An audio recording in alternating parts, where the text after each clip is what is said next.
Yeah, we find her, that beautiful girl we've been missing. We wanna have her kissing. We find her, now we in love. Say Gus out the remix. DMB, Tux Bites, remix.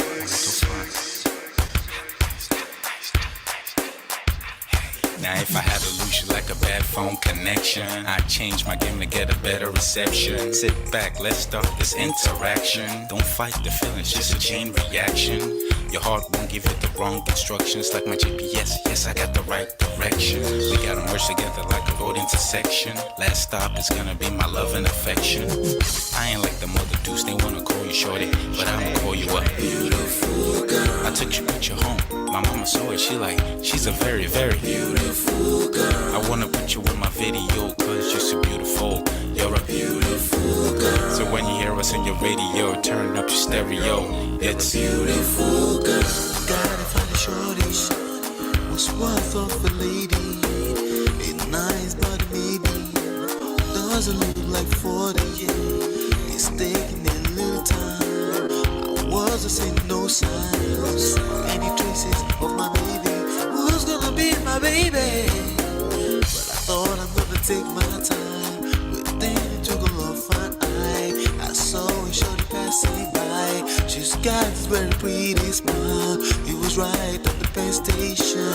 I tried to make a conversation, holding her arms, feeling so tough. I felt this sensation. It's been a while that I've been trying to find a beautiful girl. Now I realize I found me a beautiful girl. She's a model, she's so fine. I just wanna take it by. Beautiful girl, sparkling eyes, a killing eye. I found me a beautiful girl. Body me LP, oh yeah, My wish came true when I saw you, girl. God must have blessed me with your beauty, girl. Looking so right from your head to your toe. Shaped like a Coke bottle with a smile of a queen. My queen to be, you my destiny. Got a body of a goddess with your beauty, I'm impressed. And I'm never in distress. Come on over and be mine. Been searching for a man and now all the cats keep looking to mine. With a sexy walk and a sexy talk, she must be from a planet called the sexy world. I know I ain't tripping, better yet I'm thinking put a ring on the finger, we look good together. Take your place in my heart with your beauty, I'ma say that I'll never turn away. Who would think I'm in love? Such the way she smiles at me just really makes me weak. The way she speaks to me just really make me go so weak. Keep staring in her eyebrows.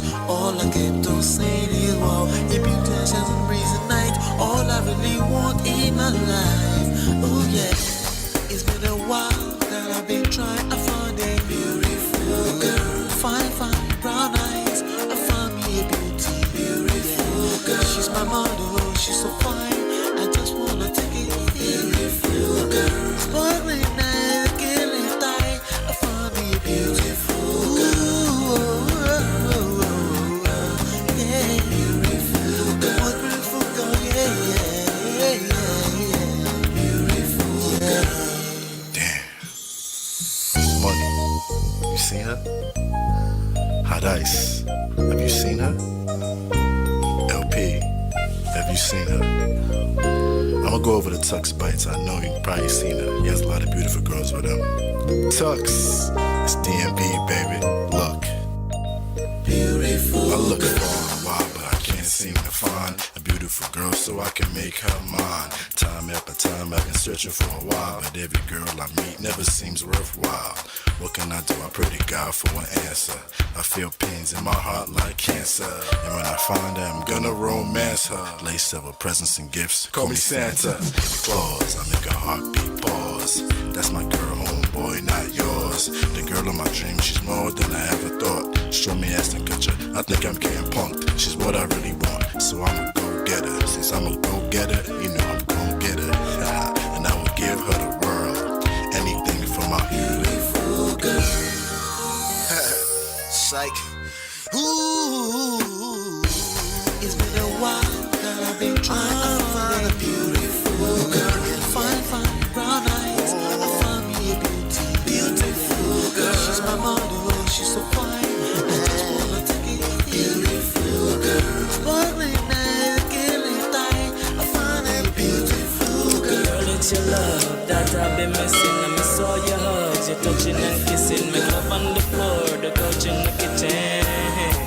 one loving her. We done enough. Man of prestige. Ha! Now this guy win. Now you win. Now you win today. Now you win. Now you win. I agree. Man of prestige. Now man you be. I'm sure some people will be jealous now the way I talk about Ola. But I have learned a lot from him. That's why I keep telling you to follow him. If you don't follow Man of Prestige, now you know.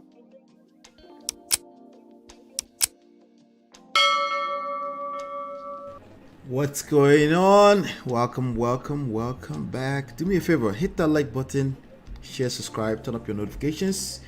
Let's ping everyone else into the room. Hope you're doing well. I hope everyone is doing well. Today is I think it's Tuesday, something like that.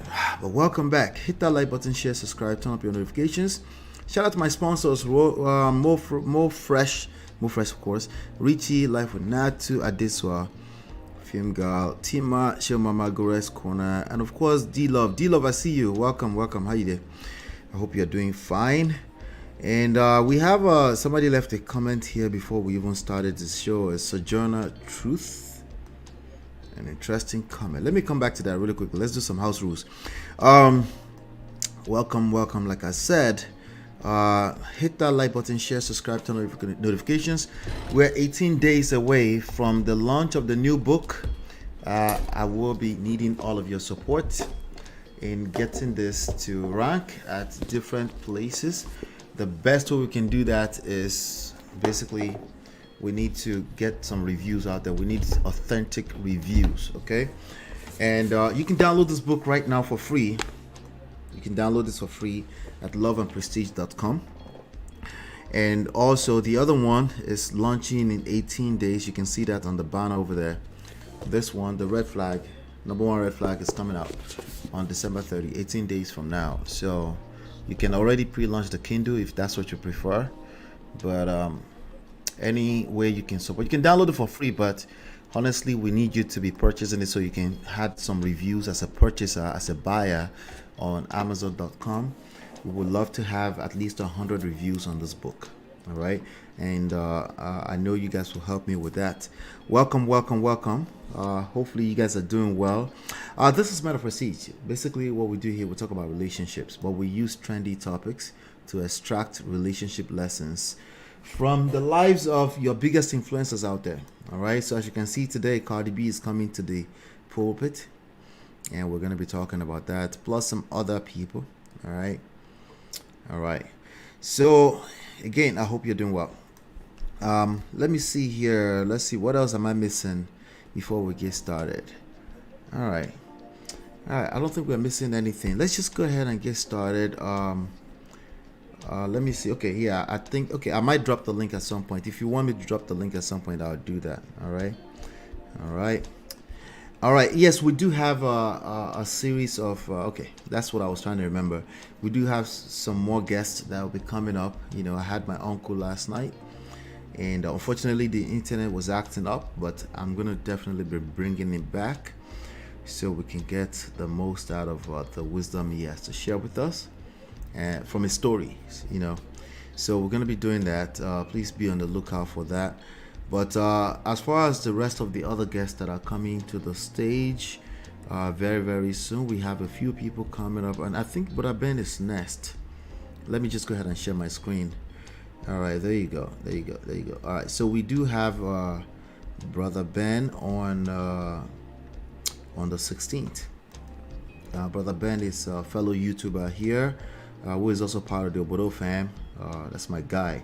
So we're going to be having a conversation on the 16th around again the choppy waters of Japa. We'll continue to hear news, more and more news about the Japan marriages.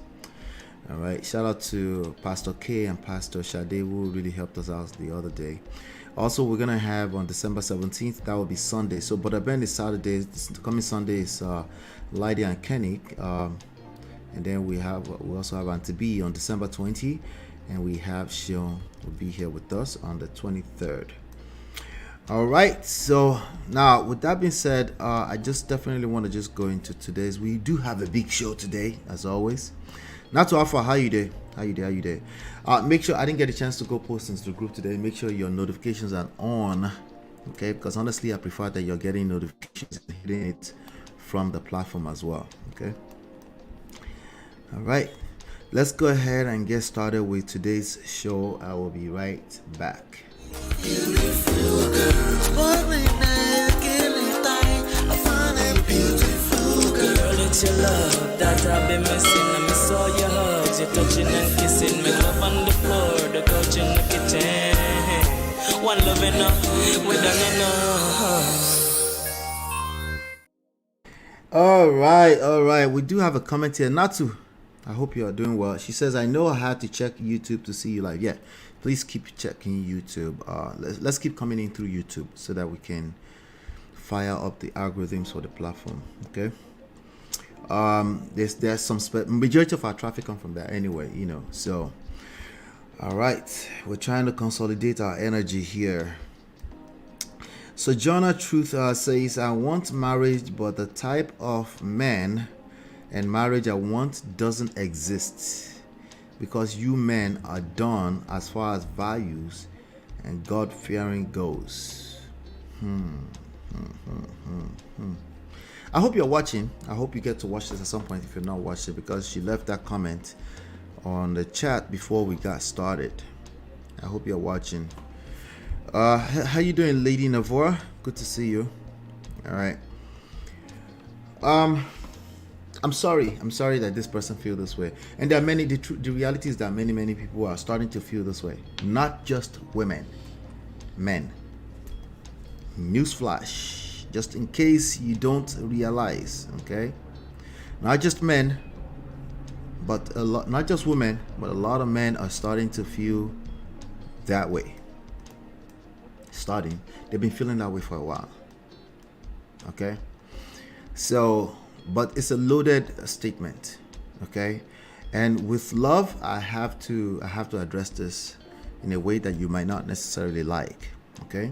So let's do the math really quickly, a very quick math. All right, how many people are in this world? How many people? What is the world population at this point? I always say 8 billion, but I'm not even sure, you know. Let me just make sure, right? I don't even think we need to go, 8.1 billion people in this world right now, okay? On the internet alone, there are 3 billion people that are plugged in on the internet. I think there are 3 billion people. But in America, where I am broadcasting from, there's about 300 million people, okay? In your circle at any point in time, if I was to do, what's the average number of people in anybody's circle at any point, right? Average number, I'm typing, as you can see, number of people in anyone's circle. I wonder if there's some kind of average out there. Anyone's circle of influence. Let's use influence. There you go. I don't have anything on that. Let me check another source here. That would be interesting to know that number. I'm going to check a couple of sources here. All right, so like 100 to 150 is what this source is saying here. Let me try another one, okay? That's out of 300 million people, okay? All right, so again, there's a lot of activities around you. There's more than enough events around you that you can point fingers at when you're not getting the results you're looking for.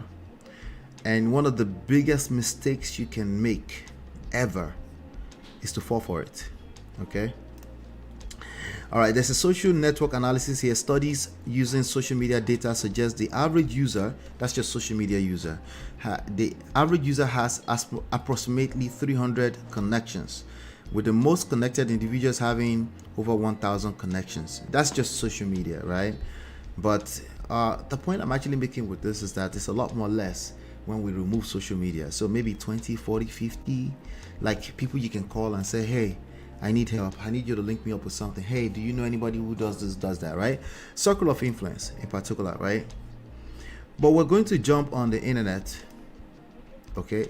Let me use a nicer word. Get on the internet. Get on the Man of Prestige show and say, you want marriage, but the type of man and marriage you want does not exist. All right. Okay, if we stop that statement right there, right, I can say, oh, I'm sorry. I can keep it moving.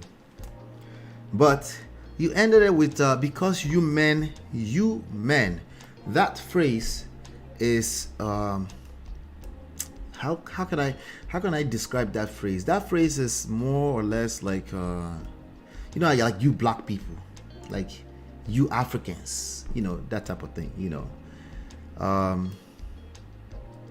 You morons. Okay, right, not that deep, but you know, you men are done as far as values. Okay, and God-fearing goes. All right, the reality is that God-fearing in reality is such a vague thing. Like, has anybody even done the work to really dig in deeper? What does that mean? I want a God-fearing man. What does that even mean, right? Because everyone is saying it, and once I see everybody saying it, I start to look at you sideways, like, okay, what does that mean to you as a person? You know, what does that even mean? So we don't have, the only thing I have in this statement is just a cooked up generalization that the only source of truth, the only truth I can get out of it is that this is personal. This is personal. This is about you, you know, and you have to look inwards. And again, like I said, your influence, your circle of influence is no more than 20 to 50 for an average person. You know, it's no more than 20 to 50. That means out of 300 million people, let's say 2 million adults, you can literally change that a couple of times. You can change your circle a couple of times and you still won't run out of circles. You can literally change your world, right? You can change where you're hanging out. You can change the circle of influence. You can change the kind of channels you're watching on YouTube, on the internet. What kind of people are you following on TikTok? You can change all of that. The question is that, are you willing to change them? Is it a difficult thing for you to change them? Yes. Anything I've said thus far is easier said than done, because your circle of influence, they're a circle of influence for a reason. They have a stronghold on you. You have an attachment to it, and it's not the easiest thing to just randomly change that. You know, oftentimes what people call changing of circle is like blocking people on WhatsApp. That's not good enough. That's easy. That's the easiest part. We're talking about doing the hard work of changing your circle, changing your influence, right? Then maybe you can start generating the different type of results. But for us to use your 20 to 50 circle of influence, let's multiply that by 10. Let's call it, let's say you're a very influential person. You have 500 people you can reach out to. For us to use just that to determine the state of things across the board, that's not good enough. You're going to need to tell us the rest of the story.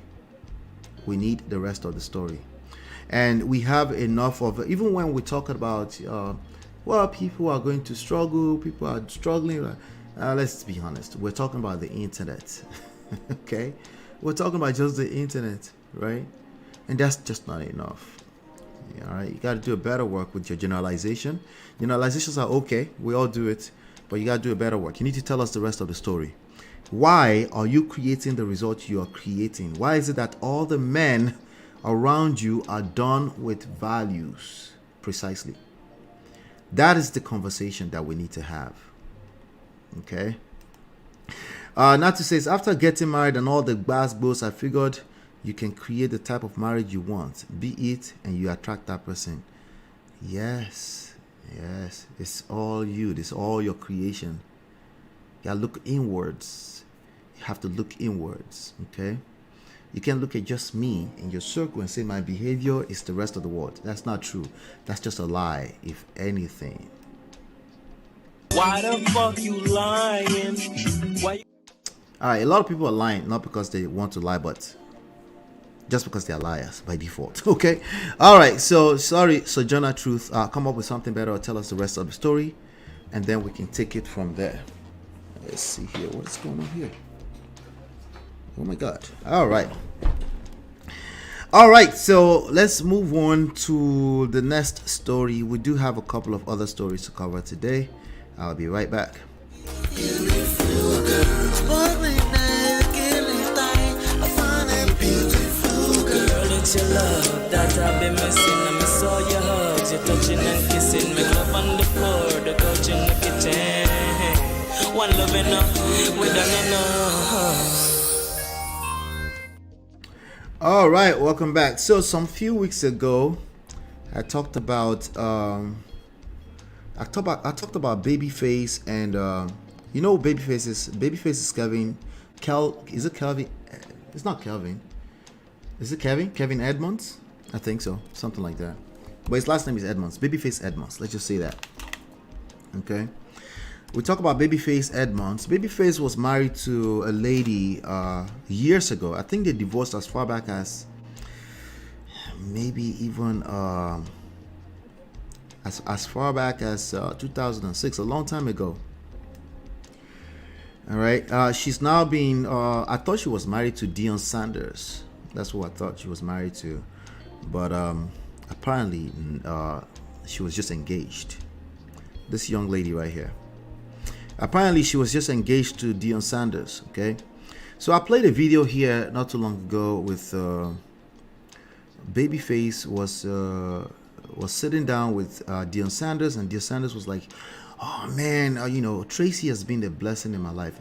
Babyface is an American producer who was basically responsible for the likes of Boys II Men, a lot of their hit songs, you know. Responsible for a lot of hit songs from Bobby Brown, of course. Who else? Tony Braxton, you know. Even the great Whitney Houston, right? And a lot of his own personal hits as an artist. Okay, that's who Babyface is, right? So Babyface was married to this woman that you're looking at on the screen from, let's see here, was married from 1992 to 2005. They divorced in 2005. Now Babyface has been recently in 2023, this year, divorced again. But you know, Babyface was sitting down, and I was basically giving him props, you know, and saying, hey, this guy can actually sit down. This guy can actually sit down with the husband to his ex, you know, which is something I encourage, because nobody can really shame people for divorce. Divorce happens not because of one person. Oftentimes it's the relationship is just not right. So, but that is still a relationship that someone needs to maintain, that someone needs to nurture, right, with their ex. If not, you have to do more work, as a matter of fact, to nurture that. So I thought that was a good thing. But then, like a few weeks ago, this ones came out and announced that they were separating. I'm like, whoa. He was just giving props to his girl and saying, you know what, you know, this TRACEY brought so much peace to my life. I think that was what he said, that she brought so much peace to his mind. Now, who's DEION Sanders? DEION Sanders is I think he's an NFL player or something. He used to be an NFL player, but he talks on Sport TV and stuff like that these days. All right. So what we're talking about precisely right now is breakfast. Okay, heartbreak. That's what we want to talk about. You know how people run around the internet and say, who was it that a few days ago? Somebody was like, you know, two people decide to go their separate ways. Like, nah, it's never that way. Okay, who chopped breakfast? Who served breakfast? All right, that is an information that will tell us a lot more than you're willing to tell us. We need to know who served the breakfast. Now, both people, either you serve the breakfast or not, it doesn't matter. Both people will collect. Okay. Breakfast is not anybody's mate. Let's be clear. Okay. Hit that like button, share, subscribe. Chie, welcome. How you doing? Okay. She says another level of maturity now is a college football coach. Okay, yeah, exactly. So that's DEION Sanders. So now they've been engaged for a while. Let me just read this article on People, and then we'll talk about it, right? Then I analyze it. TRACEY Edmonds claims it was my decision. So when they put out a statement, the statement they first put out was like, "Oh, we've decided." I was like, I decided I ignored it because we had other things we were covering. So, but I usually like to ask who served the breakfast. I would like who did it? Who wanted to leave? Right? Who is running away from the other person? critical information, right? But now she's come out to say, Tracy, she said it was my decision to end Deion Sanders' engagement. So it was an engagement for a long time. Okay, what's the maximum that anyone should be trying to be engaged? Why are you engaged for so long? It's another type of near long story. Why are you engaged for so long? Doing what exactly? Engaged to what? Engaged to do what? The woke generation, Indomie generation, which includes a lot of older people. Near longs can have me as a whole son, but and including your Sanders, right? But a lot of the woke people are like, people just do what they like. But you start looking at some of these patterns. I keep telling you there are patterns, and there's some things you should just pay attention to. Like, if it's going past, if the engagement is going past 2 years, maybe we shouldn't be moving any further down the line. Maybe something is off. Just maybe, I'm not saying, but let's look at the patterns, right? The patterns, just like we look at patterns in every other area of life. It is only inside of marriage and romantic relationship that we disrespect the phenomenon, the principles that guide all of our lives. It is only inside of this one thing that can destroy you, marriage, that people are disrespectful to the principles that guide us in life. Right? So this is another person that they were just doing you. Okay? So it says, I've chosen to prioritize myself.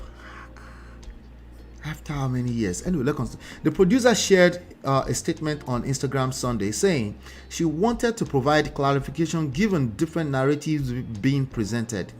I don't know what narrative, but if there's any negative narrative about the relationship out there, it probably will come to her.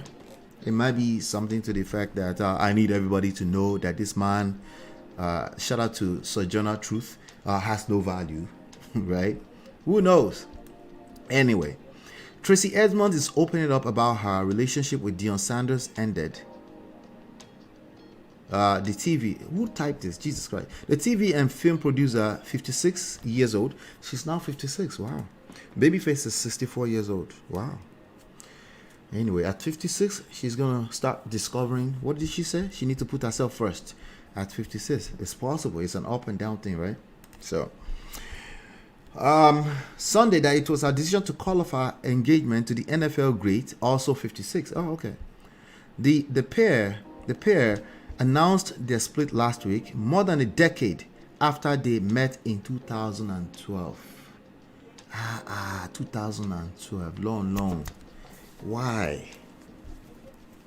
And nearly 5 years. Okay, so they met in 2005, but 5 years after the engagement announcement in 2019.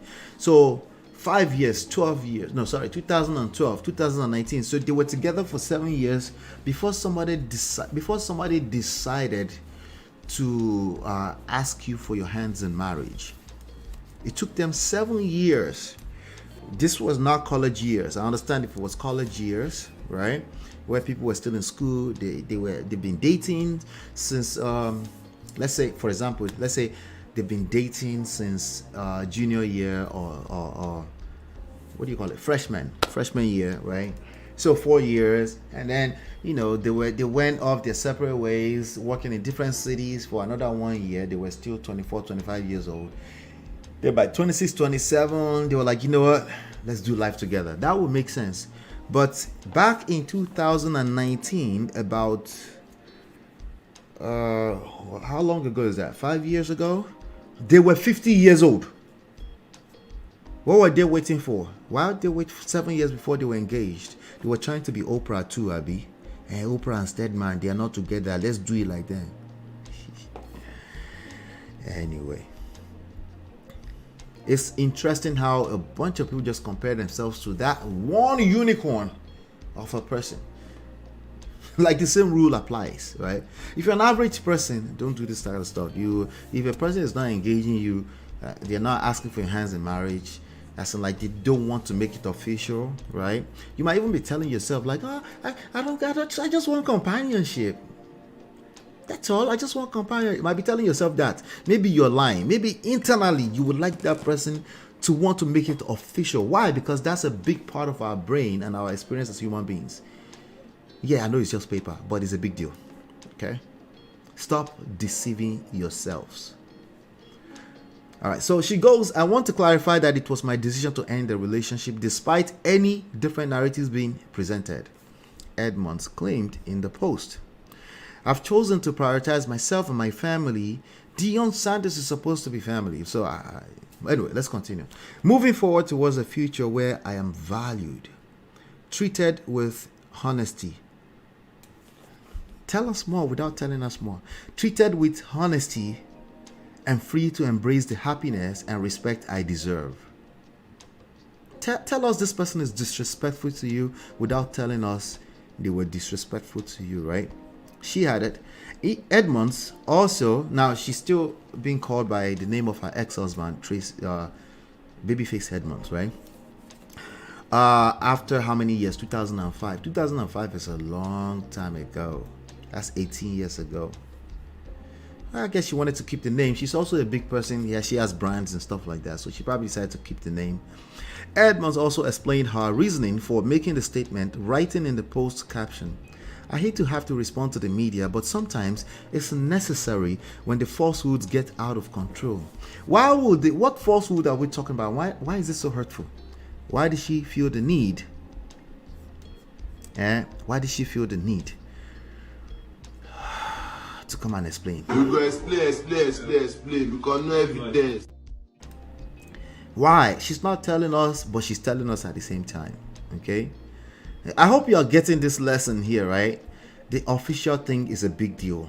If you're going to do life with a person, it needs to be official. I don't care if you do with the state or not, but somebody needs to do some kind of ceremony, something, even if it's just a prayer. You know, you can wear brown if you want, you can wear pink if you, I don't care, but it's some kind of ceremony, even if you're the one officiating it by yourself. Right? But somebody needs to make something official. It's a big deal. Okay, well, you need to do it at a level that is a big deal to both parties, because if you do something in your living room and the other person's like, this one is a joke, well, you're both a joke, right? Okay, so context. A rep for Sanders did not immediately respond to people's request for comment on Sunday. All right, so now they were engaged for 5 years, which is already still too long. They were together when they met 7 years before. I don't know if they were together, but it's still too long. Okay, anything past 2 years, I'm not saying you should break up now, but you probably should pay attention to why is it taking so long, right? And assess if you're telling yourself that, oh, I just think it's companionship, I don't need to do it. Shout out to, what's her name, Sandra something, the Igbo girl on Honest Bunch, right? Even if you're telling yourself that, assess it properly. Make sure you mean what you're saying, because if you don't mean what you're saying, auntie, eventually, the longer it takes, the worse it's going to feel. You will collect. Sorry. Just letting you know. Okay. The only thing is that we won't be here to say I told you so, but you will know that I told you that. Okay, when that time comes. Anyway, let's see here. On December 3rd, Edmonds and Sanders announced that they had called off their engagement, and a joint statement in which they described the breakup as a mutual decision. Anytime they say it's a mutual decision, it's a lie. Okay, now I get it. Yeah, we've seen this is toxic for a while, so we just got to a point and we said, you know what? Hey you, hey me, this is not working. It's a lie. It's still somebody trying to hold on to it, and somebody is fed up. So and then probably a couple of other things in between. The idea that it's just like we both simultaneously come to a place and it's not going to work. No, there's more to it.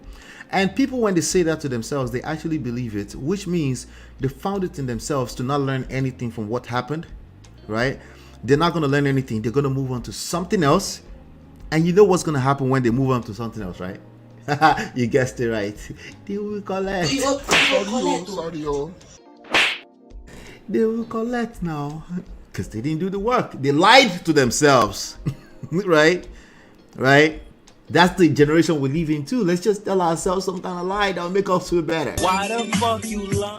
Right? Let's just tell us something. Let me tell myself something that will make me feel better.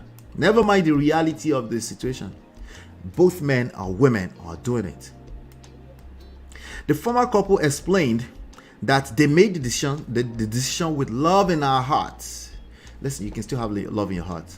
Respect for each other and appreciation for the time we've shared together. Yeah, they were trying, but she was like, nah. She's like, she got to the point, she's like, nah, I need respect. Somebody needs to respect. No, right? Sanders wrote in the comment section of the post that his ex-fiancée has been a true blessing to me. So as soon as she left the comment, that, oh, we decided to go a separate way, you could tell that it's a PR designed statement, which is what you should always do. Anyway, but you know, emotions don't be your mate. He went under the comment and he left this comment. He said, I appreciate the times we've shared and the laughs we've had. You are an amazing woman and a tremendous mother. Shout out to him. He needed to say that. You should say something like that, okay? And you should keep it moving and don't say anything after that. But she was like, no. I'm not satisfied. I need to let the world know that you are a liar and disrespectful. Because what did she say? She was like, I need to be treated with honesty and with respect, right? So I don't know if that's what she meant, but you know, your guess is as good as mine.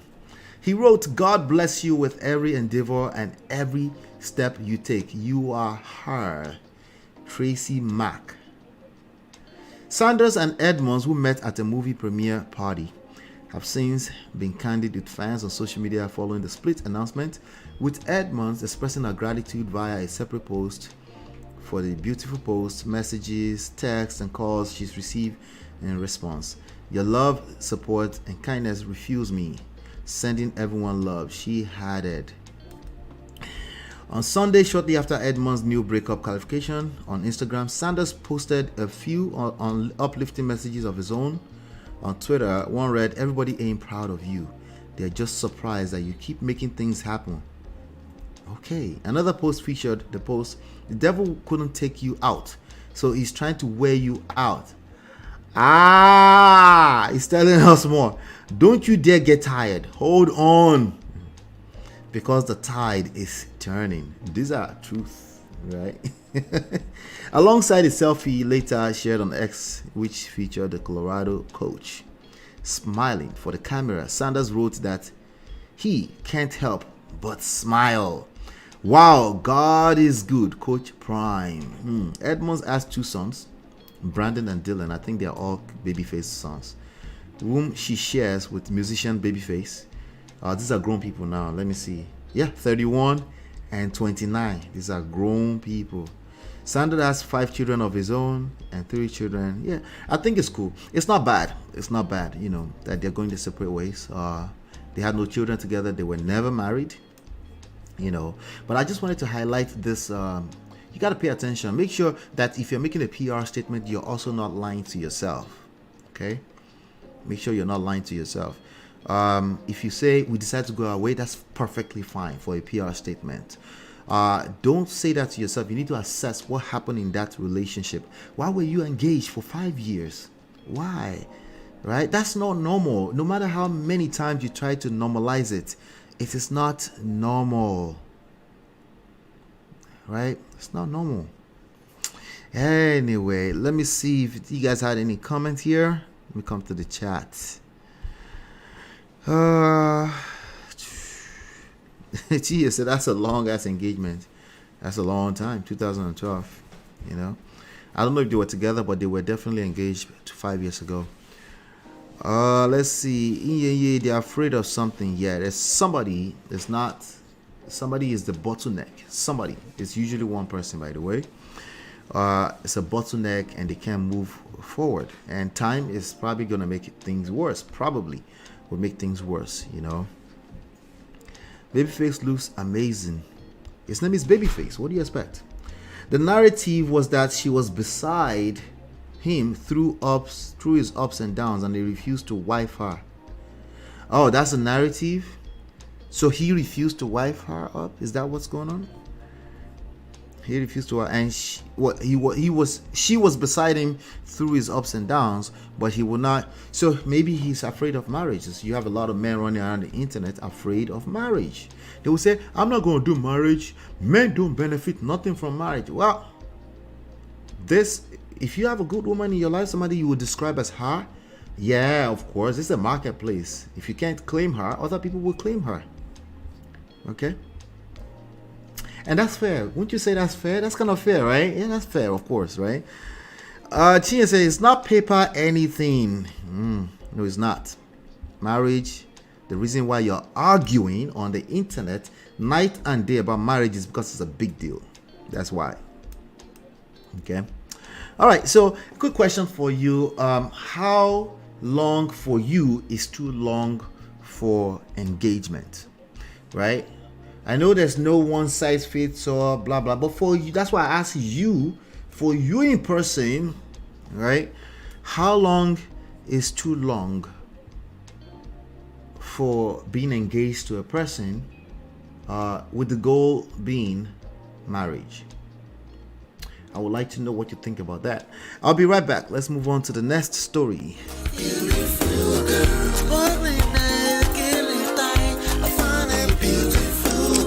It's your love that I've been missing. I miss all your hugs, your touching and kissing. Make love on the floor, the couch in the kitchen. One love enough, we done enough. All right. Welcome back. So let's talk about one of our favorites here. Favorites. Nigeria was a favorite. One of our favorites here. Let's talk about these people. Let's talk about EDOCHIE and Judy Austin. One of my teachers back in days would say kum. Like, you cut this place, the fence. How many people did labor and are Greek in school? You cut this the library. Let's talk about EDOCHIE and Judy Austin May EDOCHIE. All right. You say I've finally caught up on the story. Listen, I have a lot going on, but we've been dropping a lot of videos too. But I went through some of our stuff and it's like, this stuff we're supposed to be talking about, so we're going to talk about it, right? Yes, sir. All right, so this is a report on gistlover.com that I saw earlier on. I was like, oh. So it says, according to reports circulating online, troubled. Why they say troubled? What's troubling about? Anyway, troubled because it's social media and troubling. I guess troubling relationship between him and social media. Okay, because I think it's good. He's trying to say it's good, But who is EDOCHIE? Before we talk about even all of this, right? EDOCHIE is one of Nigerians. He was one of Nigeria's finest actors. He started to decided to bring social media drama into his personal life. And I don't know, less than 2 years ago, he decided he wanted to announce that he has a new baby boy from another woman outside of his wife, from an extramarital affair. But he wanted to flip a side chick into a second wife. He wanted to, by force, by fire, do polygamy. Now, there's nothing wrong with polygamy on paper. Remember? On paper, there's nothing. See how it's white? Everything is perfect. There's nothing wrong with polygamy on paper. Even after you write it down, polygamy in black, it's just black and white. It's nothing wrong. It's just a written text, right? But in reality, is it that simple, right? How does it work out in reality? Forget polygamy for a second. Collaborative effort between two human beings will create friction, right? Friction can come in the form of jealousy, envy, a simple disagreement, a simple conflict, right? It can come in any of those forms, right? And it can come and it's just toxic, okay? And some people will delete themselves. You haven't seen those stories? Yes, So he tried to do that, and then he got dragged. Then, right as soon as he was announcing it, he was announcing on that, on that thing, like, this is my beloved son. That's how he talks. This is my beloved son, which my eyes delighted in, and by my second wife, Judy Austin. And then the first wife, in that same caption, was kind of painting that is a big old happy family. Polygamy is perfect family, right? And then The wife came there and said, God punish, something like that. I'm paraphrasing, I don't remember. God punish both of you. That's what she said. Instantly, you know, instant repercussion, instant consequences, instant. You know, gone are those days when you can lie to us and lie to yourself and you get away. Like, if you pay attention, people instantly they start collecting wood everywhere. Instantly. You don't have to wait much longer these days. Yeah. She came there, she was like, God punish you. God punish you. Both of you. Anyway, so that drama has been going on since then. I think the wife, the first wife, the actual only wife, right? I said at that time, I said, this guy is not a polygamist. This guy will collect. This guy is not a polygamist. This is a fake ass polygamy. Sorry. Thank you, Jare. She has corrected me. She said, God will judge both of you. Thank you. I knew I was saying something different there. You know. So, yeah. Listen, this is she said everything is wrong with polygamy. No, on paper. Wait now. You're on there, Mr. Patience. On paper, when you write polygamy on paper, even if you say I want to be a polygamist, I am polyamory, I am polyvestite, whatever you want to call it, right? On paper, there's nothing wrong with it. Just like on paper, there's nothing wrong with relationships in general, right? But when you enter relationships, you will find out. Well, you're kind of in relationships, either you like it or not. You will find out very quickly that that khaki no be leather. People, human beings in general, like it's not even a particular person or a particular gender or like even this one way they watch me right now. You go show now, you show yourself shaggy. Sorry. How much more you have?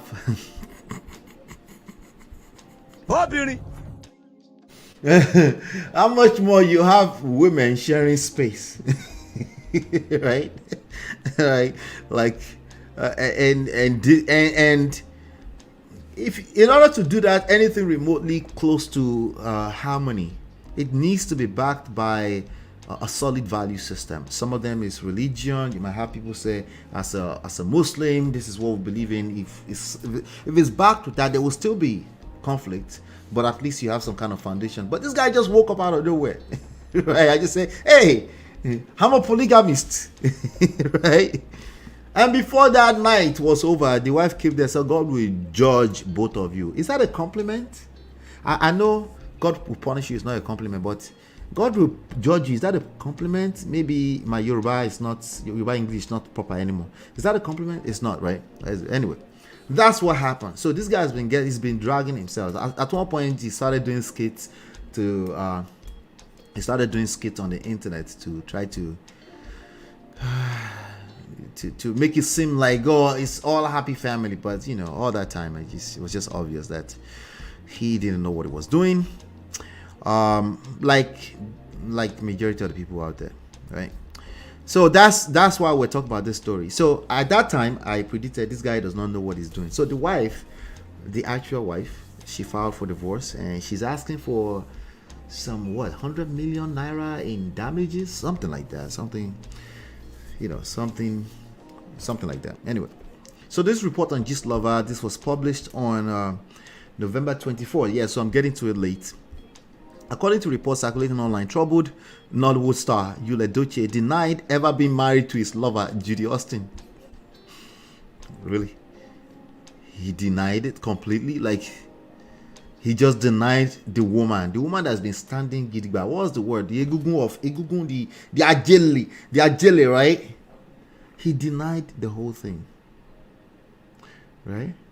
See, if we're looking and speculating from outside, right, and saying, no, he's a polygamist, you have to ask. We even have people, the likes of Daddy Freeze and some other people saying, let this poor man breathe now. Shebi, is it your polygamy? Let him breathe. Let be poor Breathe. It's not that we didn't let him breathe. We're just saying what the facts are. He's not a polygamist. He doesn't know what he's doing, even with one woman first. He's trying to do a second woman. Will it work? It cannot work. That is witchcraft. Not be juju be that. It cannot work. It's not even exactly a prediction. It was just too obvious. That's why we have foundations. That's why we build on top of it. That's why we pivot. That's why we adjust. That's why we handle conflicts. That's why we have to reset sometimes. That's why we back off of each other, even in a singular, whatever you want to call it, monogamy relationship, right? How much more in polygamy? You want to run a household from the outside.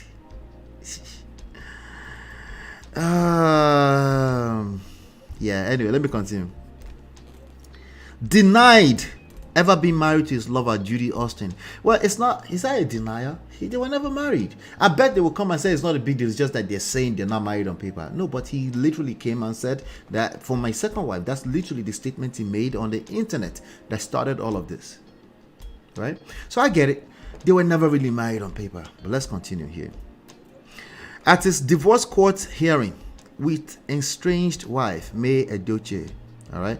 Yul and May's divorce is no longer breaking news following his marriage to his colleague, Judy Austin. So this is Nigeria. So in Nigeria, if you say you have a second wife, everybody will accept with you, right? It's people like me that will say, this guy's cap, he doesn't know what he's doing. But we accept it on the surface level. We just accept that that's your second wife. Because it's Nigeria, there's customary marriage. People are allowed to have multiple wives, even if they are legally married to. Somebody say bigamy. I was like, it's Nigeria. Bigamy is peaceful. All he has to do is come to court and say, I don't have a second wife, right? But it's still a clownish behavior, no matter how we want to shape it, form it, right? Anyway, May had filed for divorce and was suing Judy Austin for 100 million naira for infidelity. Now, I didn't know you could do that. You could sue the side chick. Okay, anyway. May had also obtained full custody of the children and filed for a restraining order preventing him access to their old marital residence, claiming safety concerns among other things. Let's not forget that in the middle of all of this drama, May and Yul lost their 15 or 16-year-old son. And literally weeks after, this guy got on the internet calling it his own way of money with the side chick, and it was a joke. It was some kind of joke or something to them. It was the weirdest thing ever. So at one point, I was like, okay, maybe they're doing skits. Maybe they just want us to chase them as clouds chasing thingy. He just wants a lot of people following him, right? But a whole child passed away. Anyway, in the middle of all this drama, let's continue. During the court hearing, Yul Edochie had allegedly denied ever being married to Judy Austin, stating that May is his only wife. Blogger Cutie Jules alleged that Judy Austin had also concurred that she and Yul are not married. Oh, she also denied that there was ever a marriage. Okay, so what were they doing? Adultery? So I'm not even sure. I think that may even be against the law too, right? At least civil, right? The couple even claimed that they were shocked to find out on blogs that they were married. They claimed, okay, I guess it's alleged. Shocked to find out that they were married on the internet. Not be juju be that. Yeah, not real juju. Hit that like button. Hit that like button for me. Turn up your notifications. Okay. The couple even claimed that they were shocked to find out on blogs that they were married because the reports were false. And okay, I'm paraphrasing a little bit. This is my new son from my second wife. Right? That's what he typed on the caption, right?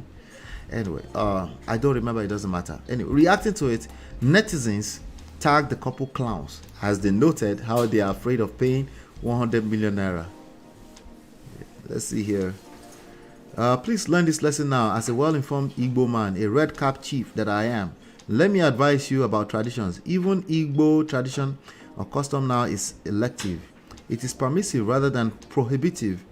It is up to you whether to follow the custom or not. I'm trying to use his voice. I think this was him that posted this. For instance, you can refuse to take the bride price on your daughter or nobody will fault you for that. I describe all Igbo traditions as elective because you can elect to observe them. For instance, okay, let me see. EDOCHIE knows that now. He knows he cannot marry Judy Austin as a second wife. In fact, both Yul and Judy denied they ever tried to marry each other. You know, there were also women that were running around the internet talking about, oh, they're actually married. They paid bride price. This is all confusing. Which one is the truth? Did they pay bride price? Because once you pay bride price in Igbo land, that's what I heard. Correct me if I'm wrong. That's it. I bet again here is stamped. It's official. That's what I thought it was. So what happened? Anyway, One Bet Zoom wrote, in the post introducing her and his son, he referred to Judy as his second wife. He also made a post calling himself a proud polygamist, right? Remember that? So how come he has amnesia and blaming the blogs? One Life of Omar wrote, they are both clowns and should be in a circus performing.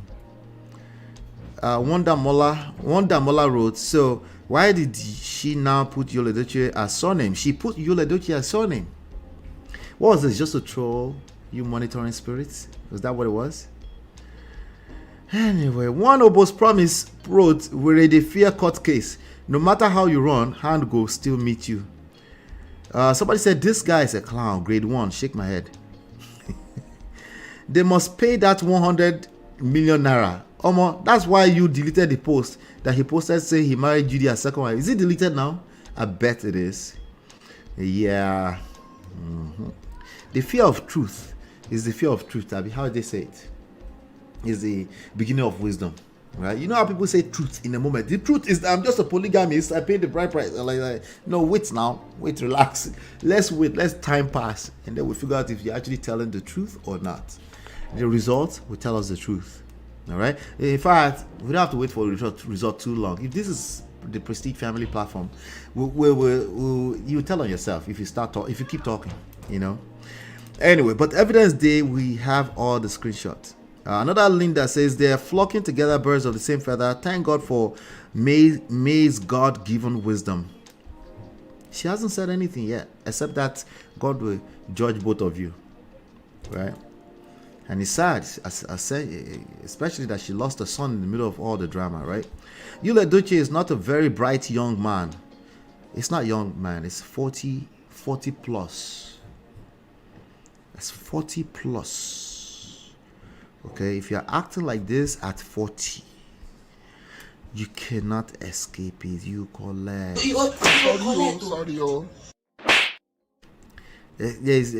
No, it's not young, man. Maybe I'm taking you out of context, but no, it's a 40 plus. In this context, that's not a young man. That's a whole full-blown man acting out of order, right? Failed in school and failed in real life. Such a disaster to even be associated with someone like Judy. With time, you will see what Judy will do to him, so he can learn a bitter lesson. Another person says, I see a problem up front. He is not going to let May go and will refuse to grant her divorce. Her best bet right now is separation for about 2 to 3 years, after which court will speedily grant her divorce. Okay. She recently called herself Judy EDOCHIE in one of her recent videos. I bet she did. Anyway, let me come to the chat.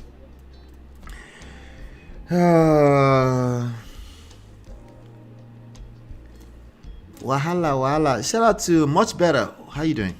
I hope you're doing much better.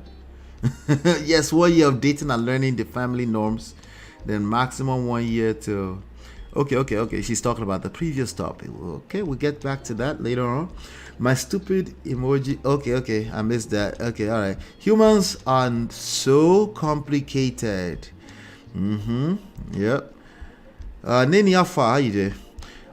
He thought his father, who is an old man, was stupid when he did not engage in polygamy. He brought so much calamities on himself, and so many doors opened up for her. Yeah. Nothing's going to replace that son, unfortunately. Yeah. She also denied they're both clowns. He didn't let us breathe. He brought this effort to us. He claimed that he's married and that he's a polygamist, and he took some people to go pay her bride price of a marriage he did behind his father's back. Yeah, there's so many things wrong with the story from the get-go. But one thing we couldn't deny is that the whole son, 15, 16 years old, passed away. That's something I was like, okay, I'm covering this alleged. I don't really know what's going on with these people, but they couldn't be doing alleged with the son that passed away. And that was the part where I was like, okay, let me stop on this story for a while because it was just too crazy for me. He can't even say that because evidence is all over social media where he says, okay, yeah, singing and dancing. Yeah, the skits. They made so much mockery of May. He was claiming that he was married traditionally. Silly people that confess it on social media. Yeah. Everywhere. Yep. Watermelon. What a name. How can they even deny this? I feel like he's lying in court to avoid the 100 million. So like if you lie in court, isn't there some kind of repercussion for that too? Isn't that called perjury? Like if it's straight lying like that, right? It doesn't matter if you delete the post, they can put it up, right? Right. He married her traditional and she birthed 2 kids for him in Diara. Well, they had 2 kids. Didn't they have 2 kids together now? By now? They had 2 kids, right? So you can't really deny this. Okay, maybe they're trying to reduce the case down to adultery. No, but she wants a divorce. She doesn't really care. Well, she's the 100 million naira, right? All right. We'll see how it goes, you know. Not to say all now was they're just doing that to avoid paying the 1 million. Okay, so they don't mind the divorce, but they want to avoid the 100 million naira. Too late. Yeah. 41 is not a baby. A fool at 40 is a goddamn fool forever, of course. May will get the divorce however long it takes. She put a restraining order on him and is not allowed to come to their home. Losing the son May cut May so deep and he still refused to receive sense, so she had to face one. Do you remember her? And to be, do you remember her? Do you remember her coming on and making like a full monologue and literally cursing everybody out and say, are you going to tell anybody, are you going to tell a man, a grown adult, how to mourn his whole son? Do you remember that? Yeah. Actually, it was one of our biggest videos here at one point, you know. And to be, how you doing, my sister? How are you? Shawapa. Good to see you. We can't wait for our session together on the 20th. That's going to be lovely. All right. The polygamy is not polygamy. Yeah. We are trying though, but I'm inside. I think they are trying. We did inside. Shout out to you, Auntie B. Yeah, so yeah, that's that story right there. We're gonna leave it at that. I want to know. I have a question for you with regards to Yule and watermelon, right? How long do you think it will last? Somebody's like, why will you predict such a bad thing for them? Like, the worst has happened. They lost the whole son. So let me, how long do you think? You can put a range if you don't want to predict how long it will last. Say 5 years, 10 years, right? Say forever, because after all, we know toxic marriages that last forever anyway, so it doesn't matter. I'm just curious, what do you think? How long do you think this will last for? 5, 10 years, 2 years, before particularly before you will run out into the internet and start crying wolf that this woman watermelon has been showing him shege, because he will run to the internet when it happens, guarantee, right? How long do you think that's going to take? Yeah, wait, he's going to run to the internet. Just wait for it, okay? Just wait for it, okay? Even if he watches this video, it's going to happen, okay? Anyway, let's move on to the next story. I'll be right back. Beautiful girl, Girl, it's your love that I've been missing. I miss all your hugs, your touching and kissing. Make love on the floor, the couch in the kitchen. One loving up, we done enough. Oh wow! This story, it's a story that keeps giving. Puff Daddy D Dodo. Did he do it? Did he do it? Did he do it? Okay. Puff Daddy will be the third. of a person that moved mad, and I said, okay, I didn't predict it because I didn't know. I didn't really pay attention to him like that. I know that there's been rumor that had been going on for a while about him. His sexuality and all those kind of stuff, But I'm just like, they say that about so many people, you just kind of like discount it. But we're talking about P. Diddy right now. Puff P, the person responsible for the Biggie Smalls. Every step out. Right? That song, right? For the 112, for the, what's the other groups, right? 112, Biggie Smalls, Amazing Murder, right? So many hits, right? Usher, even Justin Bieber, right? So many hits, Of course, crazy news about him. As we predicted, right? All of the money is going away. He was worth $1 billion at one point in his peak. All that money is going to go away. Okay, it's a wrap for him. It's over. Okay, it's a wrap for him. Okay. So just in the last 48 hours or so, Rolling Stones is reporting that about 18 different companies, 18. Just think about the magnitude of the type of companies that partner with the P. Diddy before, right?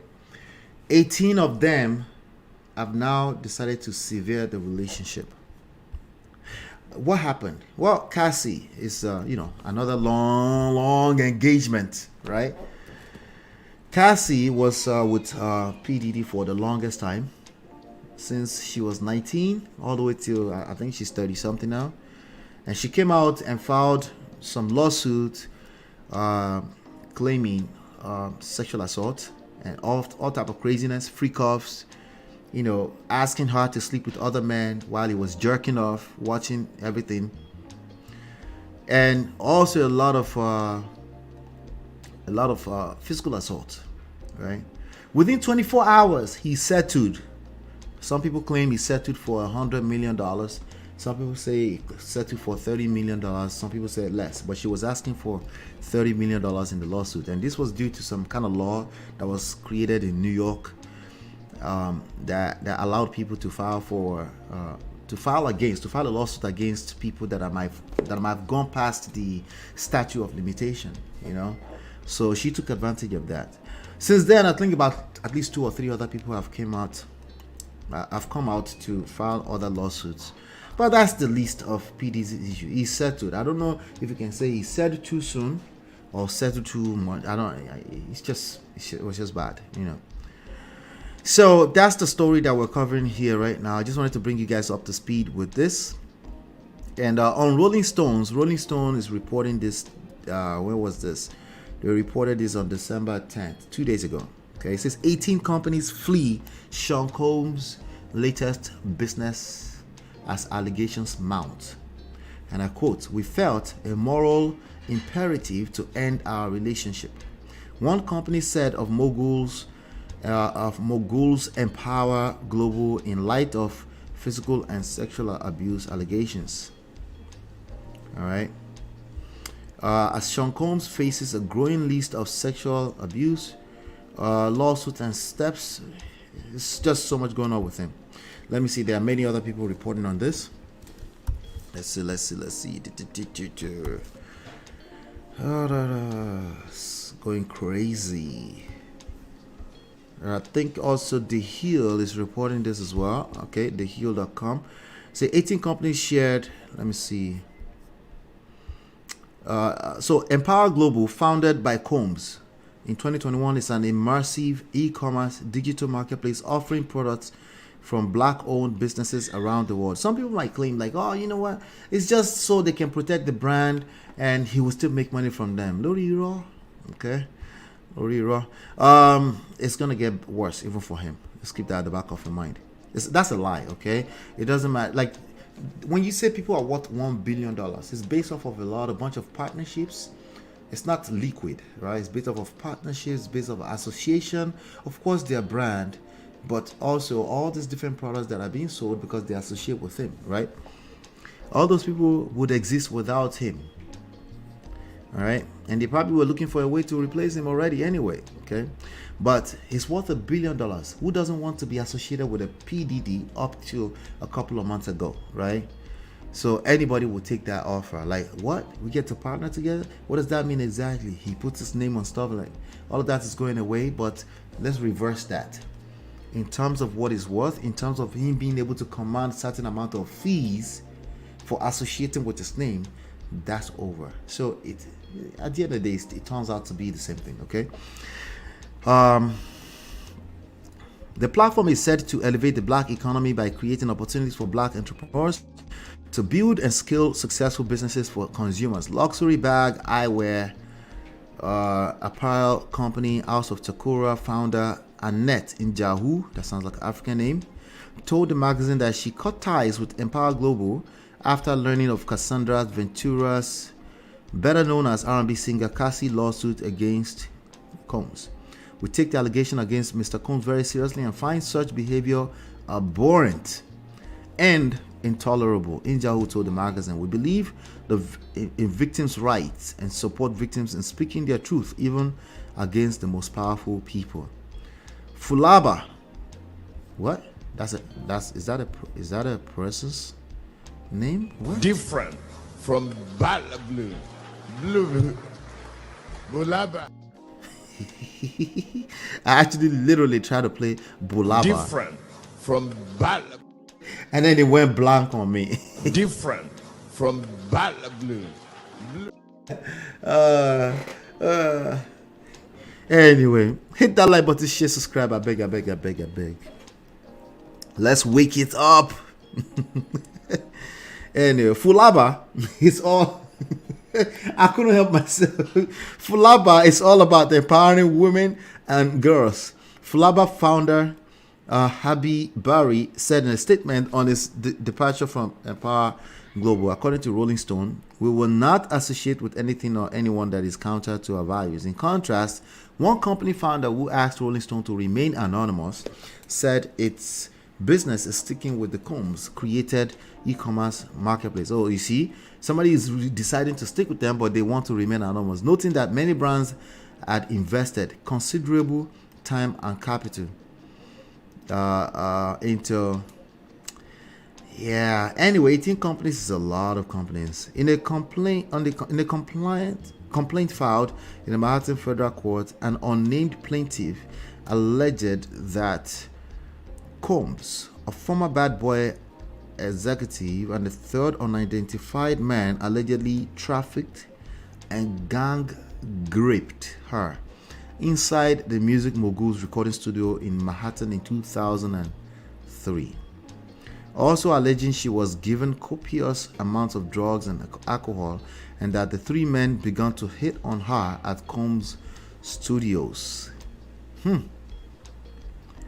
Yeah, it's gonna get worse. It's gonna get worse. It's gonna get worse and worse and worse. Worse and worse and worse. Hold on 1 second. Last month, okay, so the plaintiff says she was 17 years old at the time of the encounter. There was actually this lady, her picture was out there floating. She was actually sitting on his lap in the studio, and she put those pictures out to prove that she was there, you know.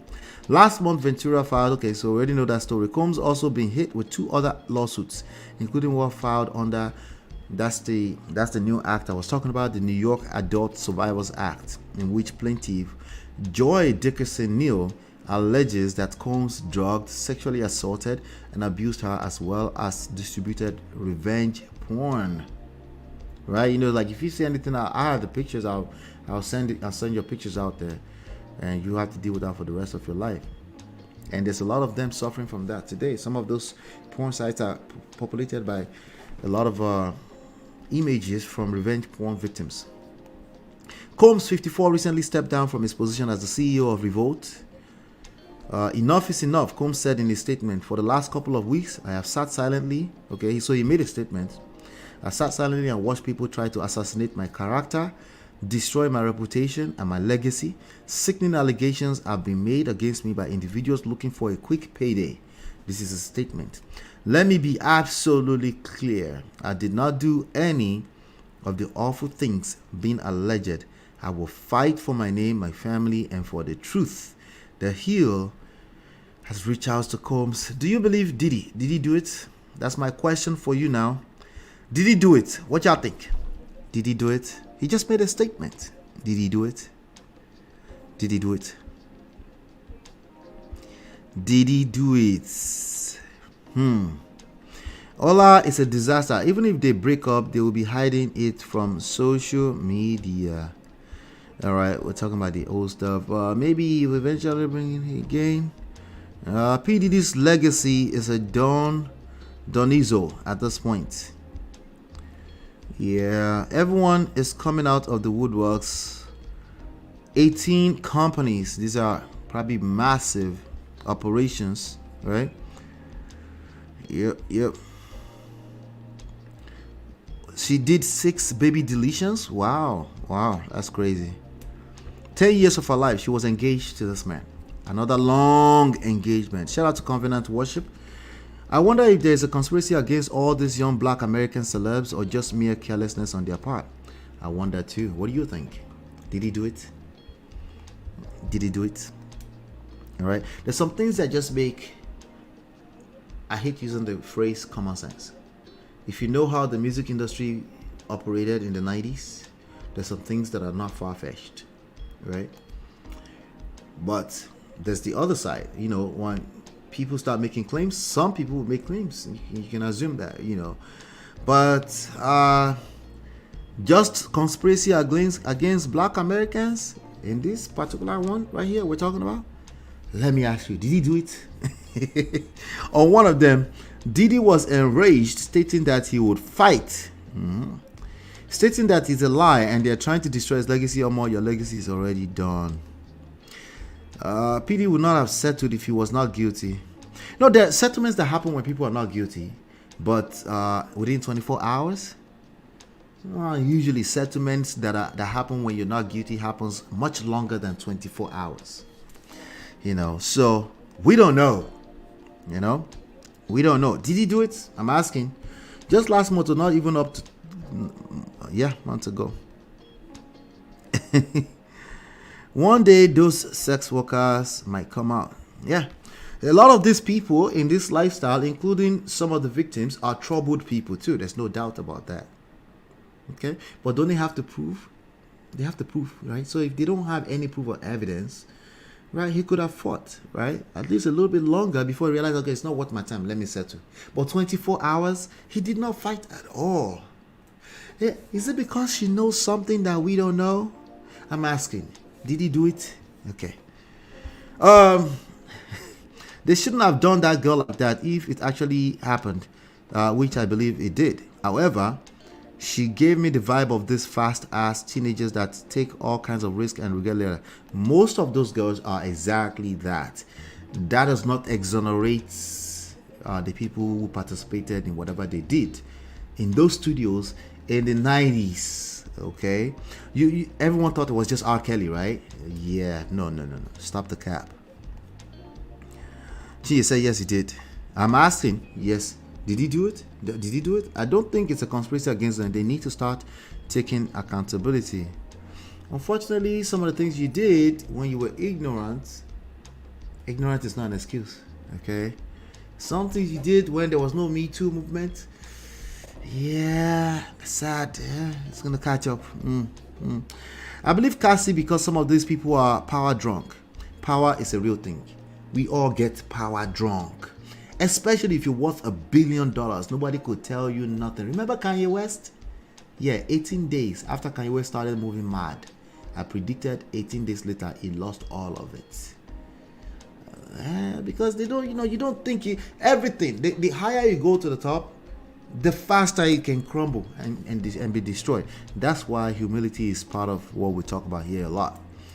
I'm not just saying it to kumbaya. Yeah, you humble. No, I'm telling you because it's the reality of the world we live in. If you don't humble yourself, by the time you're finding out that you went too far, it might be too late. Okay. He signed Cassie to a 10-album deal. Where did he do that at? That was criminal behavior too. I know it's accepted by law, but it's still criminal behavior. With that type of very serious allegation, I don't think he wants his name to be dragged in that kind of poro. he settled in less than 24 hours. He sure as hell did it. 24 hours. I don't know. But anyway, that's the question that I have for you before I get into this other story. This story right here I'm about to get into. Anyway, let's do it together. This story right here. Some of you might have seen some of it, but I'll be right back. Beautiful girl, sparkling night, killing thing. I find a beautiful girl. It's your love that I've been missing. I miss all your hugs, your touching and kissing. Make love on the floor, the couch in the kitchen. One love enough, we done enough. Anyway, so Auntie B was talking about this young lady. I think that's what she was talking about. I'm not sure, but I didn't know at the time. I just stumbled into this today, but she went viral today on what you may call it, on Instablog Niger. I'm trying to open my Instablog Niger right now. She went viral today on Instablog Niger. I'm gonna play the first viral video for you, right? And then we'll take it from there. Then I'll play. Let me play the first one for you. Hold on one second. Where is it? Oh, you know what? I have to find it. I think I have it. Let's see. I think I have it. Okay, I think I have. Oh no, that's not it. Oh my God, where is this thing though? Okay, I might as well just go to the actual video. Let's just go to the actual video. This young lady was dragging her mother on the internet. All right, so we're gonna go on TikTok today. If you're not following us on TikTok yet, please go and follow on TikTok. We drop tons of content on TikTok. If you engage it will help us. Thank you so much. All right, but this young lady, I don't know, it sounds like she's in America somewhere. Okay, what's going on, brother Ben? Good to see you, bro. All right, let me play this video and then we'll take it from there. There's this video. I think there's a part 1, there's a part 2, there's a part 1, there's a part 2, there's a part 1. Okay, so let's do this. I wasn't gonna go live, but like I'm really nervous. All right, so this is the aftermath. Let's go with this. That's why I told you.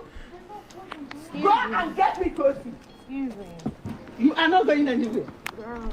You are not going anywhere. Alright. You are not going anywhere. Go and get me pussy. All right, so that's not the actual part 1. There's another part on this one. Being honest, I don't even want you to have my picture on there your you altar. go. I don't even want that. I would prefer if you take my pictures off of your altar. Okay, so then stop. Can you guys hear clearly? I told you I'm not going to give you. I'm serious. It's irrelevant to me. You have your own. All right, so the first video that went viral was this one. This was. That's why I told you. Go and get me pussy. Excuse me. You are not going anywhere. Girl. You are not going anywhere. Alright. You are not going anywhere. Go and get me pussy. You are not going anywhere. I'm not gonna call 911. Call 911. I will call the. All right, so let me pause this for a second, okay? This is the one that went viral right here on Instablog Nigeria. This is the first one I saw. Uh-oh, what happened? Reload the page. Let's try that again. Let's reload the page. Okay, hopefully I can find it now. Jesus, let me see. Let's see. I just had it. Oh my God. There's a reason why I wanted to play the one that went viral. There's a reason for it that I wanted to play. I'll find it. Hold on one second. Okay, this is the one. There you go. Go and get me pussy. Excuse me. You are not going anywhere. Girl. You are not going anywhere. Alright. You are not going anywhere. Go and get me pussy. You are not going anywhere. I'm not gonna call 911. Call 911. I will call the police on you. Call the police for what? You can't keep me hostage. I'm a grown ass woman. I'm not gonna thank you. Get her. No, get her. Get her. Get her. Get her. I'm not fighting you. Get her. I am leaving your home. I'm leaving home. Can you excuse me? I don't need help. Not from you. Not from you. You're so. Move. Don't. She's not getting you my daughter. Who are you? You can't have my daughter. Call 911 because if not, she gonna end up on the ground. I promise you. Okay, Amaka, please. Mommy, I don't want to drag you. I don't want to drag you, but you can't keep me here. You want to drag me? You want to drag me? Where are you going? She's blocking the door. Like, what I'm supposed to drag her? Go and get me Casey. She's behind the house. Get off of me. Go and get me Casey. I will leave this house. I will leave this house. I will leave this house. I will leave this house. I will leave this house. Get off of me now. Stop. Get your money. Anyway, trigger alert, okay? I'm gonna play more of this. So trigger alerts to you all right?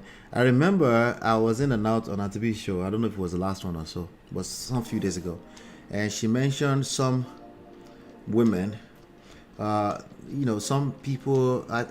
That's what I think is the same story. I'm not sure if it's the same story, but basically the woman is, you know, where you say she thinks of spirituality as demonic. And it was exactly what I suspected when I stumbled into it today. I was like, oh my show, you know. So, but yeah, I must have missed it. Wait, Auntie B digested it? Oh, I missed that part. So I was in and out of the show. So I missed, but she mentioned it, and I made a comment at that moment that in Nigeria, parents think spiritual means demonic, you know.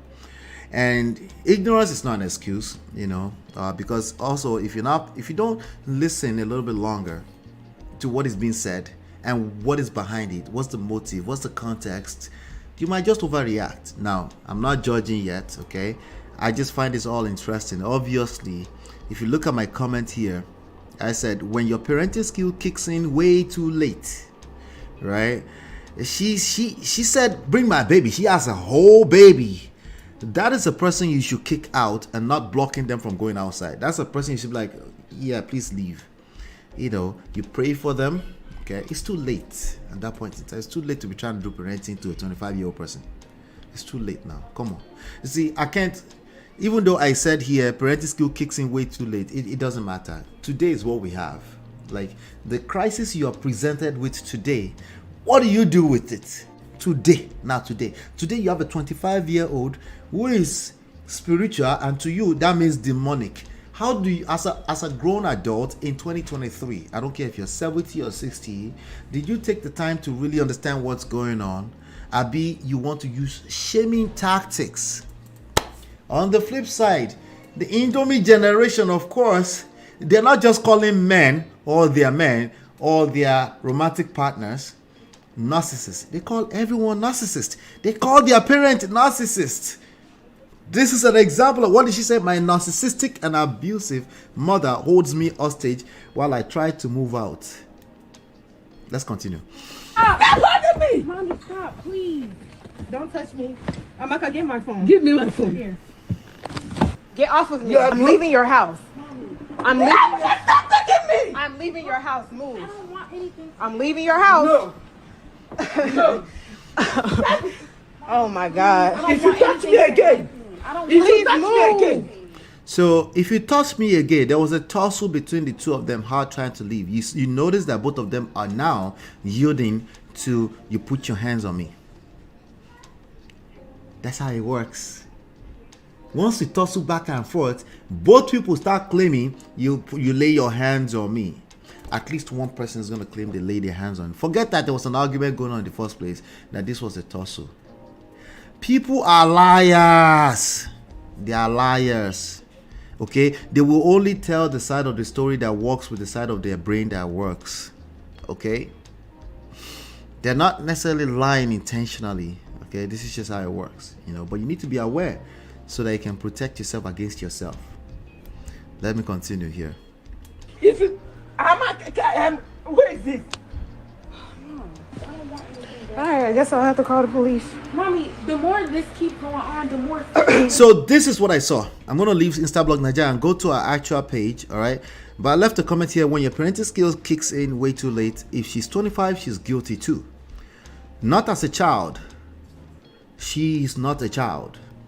Okay, because even if your parents are moving old school and they think spirituality means demonic, if you don't have the abilities to understand context, to do the same listening I'm asking parents to do, you too, you're just as guilty, if not worse, because you don't really have an excuse now. You can at least understand that there's context. Maybe that's the context they understand, and then you can move accordingly, right?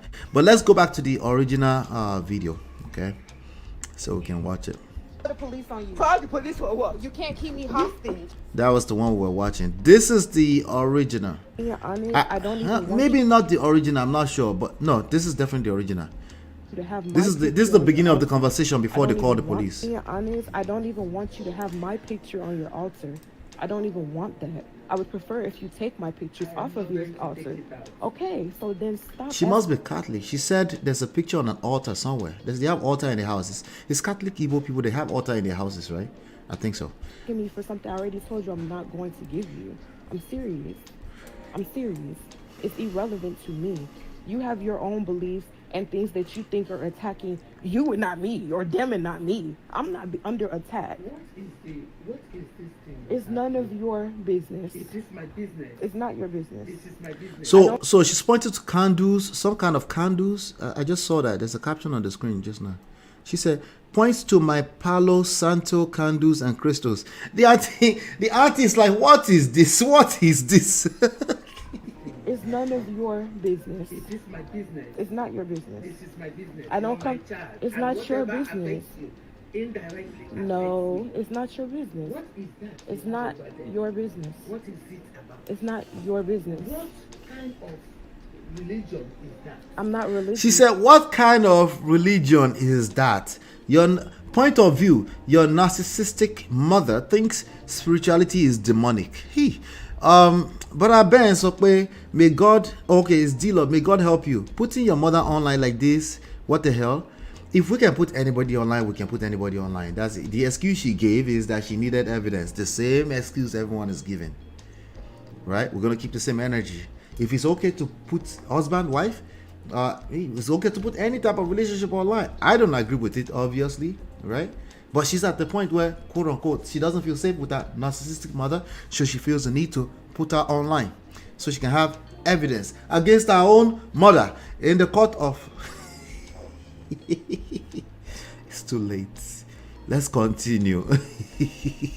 At all. I'm spiritual. You're occultic. I'm not occultic. What is And that? also, I don't have to explain my beliefs to you at all. I am ready to explain No, mine to you. I don't care to know your beliefs, though. You will. But I don't care. Because by the name of the Lord Jesus, every other knee must bow. Okay, that's your belief, Mom. That is the belief of the universe. That's your belief. Even that thing you are calling upon That's your belief. bows at the name of Jesus. That's your belief. You don't even know what you're talking about. What is that? It's none of your How business. did you get yourself entangled? It's not in your business. okay? Entanglement. I'm sorry that you're so offended by my spiritual beliefs, but that's exactly why it's not your business. How did you get yourself entangled in this? I can understand the mother a little bit, okay? You don't believe in Jesus. I believe in Jesus. As a matter of fact, the way my brain works, anything that doesn't believe in Jesus is the demon. Anything that does not belong, Jesus is the only way, the truth, and the life.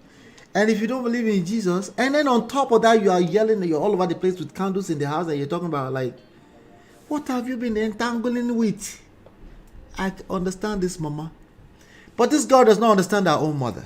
Well, I'm willing to bet that I'm willing to bet that not only does this what you may call it, that this girl does not understand. This girl does not know anything. She's brain dried. Okay? Because again, something as simple as, well, I was raised this woman, of course she won't tolerate that. Hey, I need to move with wisdom if I'm believing in something else, right? but you're now lighting candles all around the house. Do you think this issue between them started today? I have a question. Where's the father? I have a very, very strong question. Where is the father? It's just a question. It's just a question. Easy. It's not. It's just a question. Okay. Where is the father? I'll drop the link right now.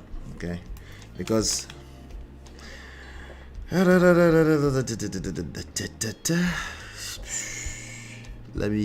let's continue to hear this. Entangled in it's just a question. Where's the father? I don't owe you any explanation. I don't owe you explanation. I'm sorry that it bothers you so much, but I don't have to. You have to go and ask God to tell you, but I don't have to explain it to you. Okay? I don't owe you any explanation for my beliefs at all. At all. You know, I am your mother. I know that. And I will not stop caring and fighting for you.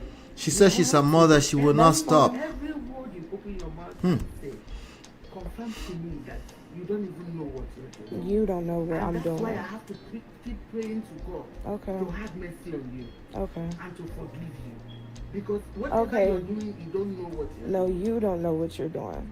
You don't have to tell me what I do. I know what I'm doing. What are you doing? It's none of your business. A good girl, a beautiful girl like you, a grown-up girl, a university graduate. Exactly. Wakes up in the morning and say that she's doing spirituality. I'm very spiritual. Wait. A whole university graduate wake up and say she's doing spirituality. She said, what does that mean? What does that mean? Anyway, you said Auntie B digested today. I missed today's show. I didn't know she had a show today, actually. I didn't realize that. Oh, it's the same story, and that is some period. Bro, Allah, you have to be careful with this one. It is not careful with this one. It's not careful with this one. These are two people that don't know anything. Both of them, okay? Now, if everything else fails, you have to honor your parent, of course. You have to honor your parent. That's an explicit order.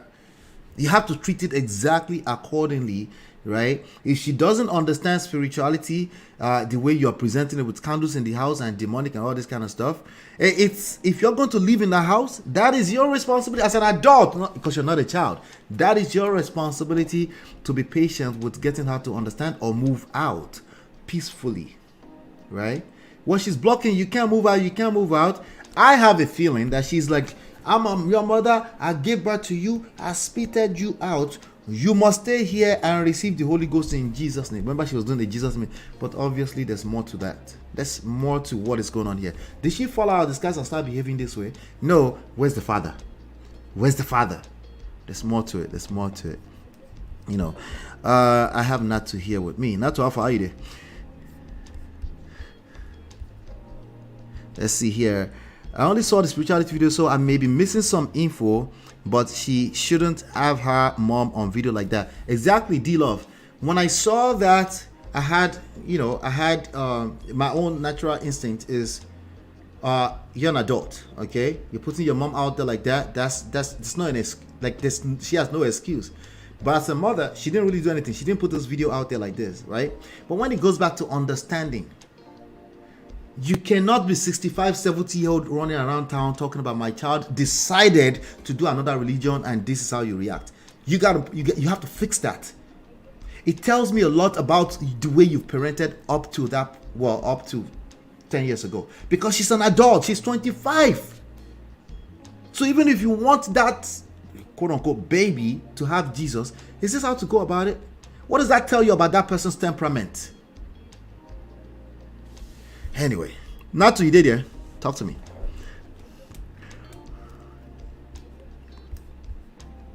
You're muted, just so you know.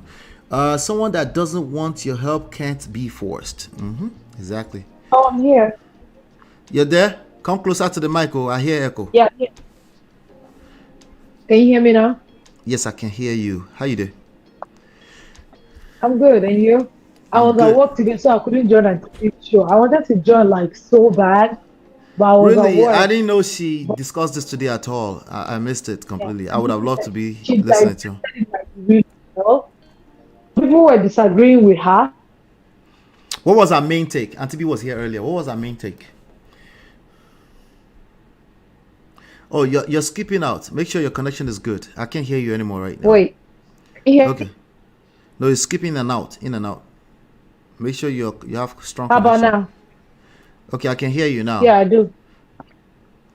So, like you said, it's obvious that there was problem with the woman's parenting from the beginning. Yeah. Like people will say, you cannot bend you will break. You broke in and out again. Bend dry stick. Now when they're fresh, you go bend that. Can you hear me? Can you hear me? Maybe you should drop out and come back in again. Come back in again. Come back in again. I'll kick her out of studio so she can come back in. The connection is bad. Yeah, it's sad. These are the parents who only know. This is Natu. I was trying to get her to talk. These are only parents who only know how to pray but don't know shishi in the Bible. Thank you. That's it. How can't you make a difference between religious and spirituality? Like, does this person read the Bible at all? Like, I'm curious. Are you there? Can you hear me? Yeah, I'm here. Okay, it's better. Stay right there. It's better. Okay. You're not nice. Stay right there. If you move. You are not nice. So, like you said, right? Obviously, it's very clear that there was something wrong with the woman's parenting from the onset. Mm-hmm. And this is going to be my assumption. The problem. She didn't stay right there. She just lost. You just lost her. Where'd you go now? Anyway, Tinya says if she mentioned crystals, she's definitely practicing New Age spirituality. Okay, you're back. I lost you for a second. Yeah, and most of these are the African parents that like were busy that time. They didn't have too much time for their kids. They were always working, and you let the kids slide with a lot of stuff. And now that they're full-grown adults, you're trying to bend them, which is not going to work because guess what? I'm 41. If I'm doing something and my mom looks at me now, I will shrink because I know what she's saying. Do you understand what I'm saying? Right. I can't run my mouth the way that girl's running her mouth. I'm 41. I cannot. Even at 41, right? So something went. Is the demons? Something went wrong. Something went wrong somewhere. Yes, it is very, very, very obvious. But then and again, for the girl, let's assume your mother is even wrong. Let's assume. Right. Do you understand? Yeah. Even let's assume your mother is wrong. Are you right. going to join in the wronginess? Yeah. As a 25-year-old human being. Yes. You don't get to give the excuse that I had bad parenting. I don't take that excuse. To even either. make it worse, you're living in this woman's house. I want to believe you're not paying rent. Like Auntie B said today, this woman is already dealing with a lot of stuff. It's very obvious because she has a 25-year-old child, put you through college, you are home jobless, you came back with a child. She's trying to digest all of that frustration. Do you understand what I'm saying? Yeah. And then now she's trying to for me, what I expected from the girl at most, she'd just be quiet and be looking at the mom and not say anything. Do you understand what I'm saying? If your mom is not trying to understand you, you just leave her alone and not even engage her. Let me tell you, when we went home this year, August, right? I know it's coming from a place of love. I have 3 other sisters. All 4 of us are married. All of them have kids except me. And I know, like, my parents know me with kids.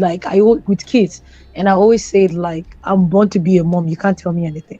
So the challenge of all these 7 years not being able to have, my parents are really worried. So my mom is like organizing prayer up and down. So when we went to Nigeria in August, my mom just told me out of the blues. She just said, Dickiness Lola is coming tomorrow at 12 o'clock. I'm like, what's happening? Wahala. This is what they do. She said, what's happening? I said, what's happening? She said she's coming for prayers. I said, okay, so when you make an appointment with Dickiness Lola, did you ask? So because I wanted a trip with my husband. You understand?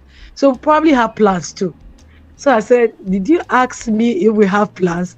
And then my mom now got upset. I asked you if you have plan.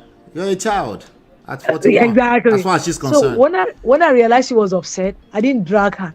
I just told her that I have something to do at 1 o'clock. So we should shift the thing to 11 o'clock. Yeah. The thing at 1 o'clock is not even too that serious. I can let it linger to whatever time we finish. But I just did that to show her that I have little power over myself too. You understand what I'm saying? Right. But I still let her do the prayers. But you know what you did there? That what you did, more importantly, is that you demonstrated the power. Yes. This girl does not have power. Yeah. Because You're living under her. You're feeding under her. You're doing everything under her. Yeah, What power she do you doesn't have? have power. You've surrendered it. She has zero power, and she definitely have no mental, no social, no emotional intelligence let power. me tell you, and that is why the reason why the mom is trying to tell her all of that. If she has had her life together, the mom will have given a different approach about that. 100%. Yeah, but she shouldn't be waiting for that before she also engages her own power. Right. She does not have power over that child either. But They're I both know that, wrong, but I'm precisely. just telling you that's very common with African parenting. Right, the right, child right, that they, if you have your life together, there's a way they approach us on certain things. Yeah. Because it got to a point where I said my mom used to text my husband like all these advice about all these TTC fathers. I had to text my mom one time like stop texting my husband about those stuff. She took What it is that? personal, but yeah. Text about what? Like she don't, you know how like if you and your wife are expecting, send you texts that are encouraging. Oh telling you yeah, like advice slow on stuff down. to Yeah, do. they have they can't comprehend what you're talking about. Yeah, in so terms I of just- I how just it have to tell her. reverse, how it affects you in a reverse way Yes. negatively. So they Yeah, can't comprehend that. yeah, and, so and I can't take that excuse. I can handle you like a baby. If you're a 70-year-old mommy, I will handle you like Yeah. a baby if you want me to, which is my Right. power, right? It- But yes. you might have a child like this 25-year-old that will not take that nonsense. Yeah. That's what's going on here. You know? Yes. So honestly, like we said earlier, those are part of like the reason the mother has lost her power, the child has lost her. The mother has lost her power over the child Right. has lost her power over the mom. So now you're feeling like I'm a 25-year-old, but you don't have that power. That's why your mom is tossing you up and down, and you can't do anything about it. Yeah, so it's And you so know, annoying no to matter how watch. old you get, even let me tell you, my mom, I have to remind my mom sometimes, like, your son-in-laws are not your sons, you know that, right? You can't talk to them the way you're talking to us sometimes. You need to slow down. Yeah, you need to slow down. You really need to slow down. And she's taking correction. And like I was trying to say, I wanted to chip in on today's show today. I was like, when we were growing up, right? Our mom was a difficult one. Our dad wasn't. Okay. Right? Right. So, but part of the things that I realized about that was we were not easy kids too. I was a very difficult child. I know here word. Let's just put it out there like that. But when I started realizing that when I was growing up, I started giving my mom grace. Do you understand? Yeah, Because the grace, because again, the reason why we're talking about this here is it's a relationship. Yes. Right? And it's the same concept. The only difference here that nobody's having sex, but it's the same concept. Yeah. You need to give the other person grace. If they are moving mad according to you adding on to it or trying to match energy, it doesn't help anything. So I started giving my mom grace because what happened to my mom was that she grew up with a lot of people because her dad was a pastor. She grew up with a lot of people that her dad's friends, her relations. She wasn't treated well. And what my mom knows, my mom is educated. But in her head, if a child is going woover, the best thing to do with the child to bring the child back to order is to give him some pow. That's what my mom knows. Right. And that's why I said That's what she knew. some parents don't know better. Yes. Right. Am I going to do that to my kids? No. Do you understand what I'm saying? I'm not going to do that to my kid, but I'm giving my mom grace because she didn't know anything better than that. Right. And that's what this, and you can't give grace that you don't have. Do you understand? That's true. You can't, if this girl is empty, that's why, if we're going to be digging through the roots here, right? We got to go to parenting, but I don't want to go that far. I want to stay in today. There are two adults who don't know what they're doing. Right. Because if I have to go that far, then I have to go to the parenting. And like I said something that Brother Ben said, he didn't agree with me, that I said that the mom belonged to the WhatsApp group of parents that know how to pray, but don't know anything about Bible. I don't mean in a literal sense that she doesn't know Bible. But I'm telling you, a lot of these parents don't know Bible. No, but she doesn't know Bible. Why are you afraid of that? She does not know Bible. There's no way she knows Bible. Instead of engaging your children in doing 200 hours prayer, engage them in Bible study. Let them know what the Bible is saying. Do you understand what I'm saying? But also, Mama cannot pour from an empty cup, Sha. If she doesn't, well, that's true. If she's missing, let me tell you, like my brother used to say, even though that woman, when the girl says she's spiritual, isn't the mother start pleading the blood of Jesus? Ask the girl, because this new generation children, they are different. You ask her, what do you mean by spiritual? Do you understand? Maybe this woman is wicked to her daughter, and you're having an altar in the house, and you're wicked to your child. How do you want the child to believe you? How do you want the child to go with you? Do you see? There are some things that some parents do. That thing is just pure act of wickedness, but pray past anybody. I have an aunt that listen, even at this age, you cannot tell me, and that woman did not like me, and that woman knows how to pray. She hated me and my other sister.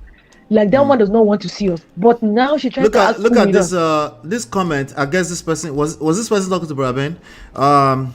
Let some mothers abroad know that their grandchildren is not theirs technically.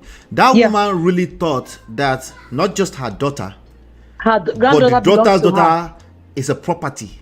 That's a mindset. That is a mindset. That's why she's parenting in that way. She said you can't go anywhere. You can't take her. That's what she said. You know. Hold on, Natu. Let me hear Brother Ben on this one. Let me hear Brother Ben. Brother Ben, how are you, sir? Can you hear me? You're muted. Yeah, brother, I can hear you. How you doing, Sister Natu? What's going on, brother? We can't wait for your session. Oh my God. We can't wait. Bila say go drag that session, come close. We're gonna do it, trust me, bro. Do it. Sister Natu, I always like to hear from you, my sister. Your voice is in my head. Okay. This topic is a very delicate one. This is you. You said learn a bush of rubbish online and try to impose it on everyone. This is your comment on the stream. Yes. Okay. Now, this topic is a very delicate one. Honestly, Sister B actually did 2 shows on it, and I just stay in the background all through. I don't even attempt to comment. I only commented towards the last because this is a very sensitive topic, and by my personality, I don't like to cover nonsense under tension. Say, oh, we dare America. Let us talk like Americans. Let us behave like Americans. Let us see things from Americans' perspective, so they don't look at us like, oh, these people are not woke. These people are bringing their African behavior across. So I'm not for that. And this is coming from my over 1 decade experience in America. Remember, I said when I started meeting you guys that I'm into media production. Right. I have covered close to 800 events. You can see it in my other YouTube channel. I have met a lot of Nigerian, African, white parents. I have covered so many graduations. In fact, I have learned so much from all these people that some of the things I learned from them is actually what I'm using to guide my own kids now. I have 3 kids. I have a 15 years old who's going to turn 16 very soon. So when topics like this comes up, it's always kind of very sensitive to me because I have seen because you have children. Yes. I have seen parental failures in America over and over again. And I have seen a bunch of enabling behavior from parents who want to feel along, who want to feel like, oh, I'm in America. I have to behave like America. We are not in Africa. This is America. And yet, we see these things happen every day to those who are even Americans. We see it in the Black American communities. We see what's happening to their children. We see how their sons ends up in jails. Their young girls ends up carrying baby as teenagers. Some of them having 2-3 kids with no direction. So the question I want to ask sometime is this. Do we as Africans, if we want to say, okay, we're in America, let us do what America is doing, are we praying to get the same result those people are having with their children? And that's what you are seeing in this video right now. Okay? So, I'm sorry, but I just don't want to go with everybody's narrative that, oh, the mother don't know how to parent. Oh, the mother is not understanding. No. Many of us, including myself, my mom raised 8 of us. My mom don't have any form of education. And that's why, even though she's late, I'm grateful to her every day. My mom don't have any form of education, and she raised us, 8 of us. We are all doing good. How did we do it? So Brother Ben, I'm just coming. Okay, go ahead. Now, allow me to interject you. You will continue, right? But you see this thing on the screen right here. This is close to home, and this has happened this is close to home for me. All right, and this has happened way too many times, right? This part here where literally, especially moms, abandon their daughter when they get pregnant prematurely. Brola, this to act like there's nothing that happened before what we're looking at on the internet today It's just not accurate. Continue. Hold on. This is what I'm saying, that we have to be careful with subject or topics like this. Okay. Something happens before. She only came out to say her mom didn't show up for her when she got pregnant. Do you know how she has been misbehaving before she got pregnant? Let's cut the mom a slack, please. I agree with you on that one. So let's say I'm going to bring Brother Allah to the stage in a second, right? But Allah is here, right? Some things here, okay? Okay, please. No, but you are dropping things. Okay, I'll take notes. Go ahead. I'll just take notes. Okay. I just wanted to paint the picture of my own perspective of this whole scenario. If you are with these American children, I don't know how old are your kids, but I can bet you this: the moment any of your child hits 11 going to 14, my kids are 15, 13, and 5. Good. Okay, and so again, we're both speaking from experience, and we're going to rub minds together on this. Okay, continue. Thank you. And thank God we're all in America, and in America each state's different from one another, and at the same time neighborhood difference. Okay, now when the children hit 11 to 14, I'm telling you from my personal experience now, that is when you start seeing another version of them that we call your parenting into questioning. If you don't stand your ground, even as a dad, if you're not ready to go the African way, and I know you, Mr. Ola, I don't see how, you are a no-nonsense man, and we know what I'm talking about now. When the children are between the age of 11 to 14, if you don't stand your ground and go the African way with them at times, that is when you will lost it with them. Because from age 11 to 14, they want to have it their way. And so you say you will lost it at teenage years? Is that what you're saying? No, that is when those children lost their way. In teenage years? At teenage years, yes. Okay, continue. If you do this America, you have to show them love. They have emotions. They will press your button. They will do so many nonsensical things. If you let it by, if you let it just slide away, say they will come around, that is when you will lose them. Period. I work with a lot of Black American single mom. We talk all the time. They tell me story that I fed for them, and that is it.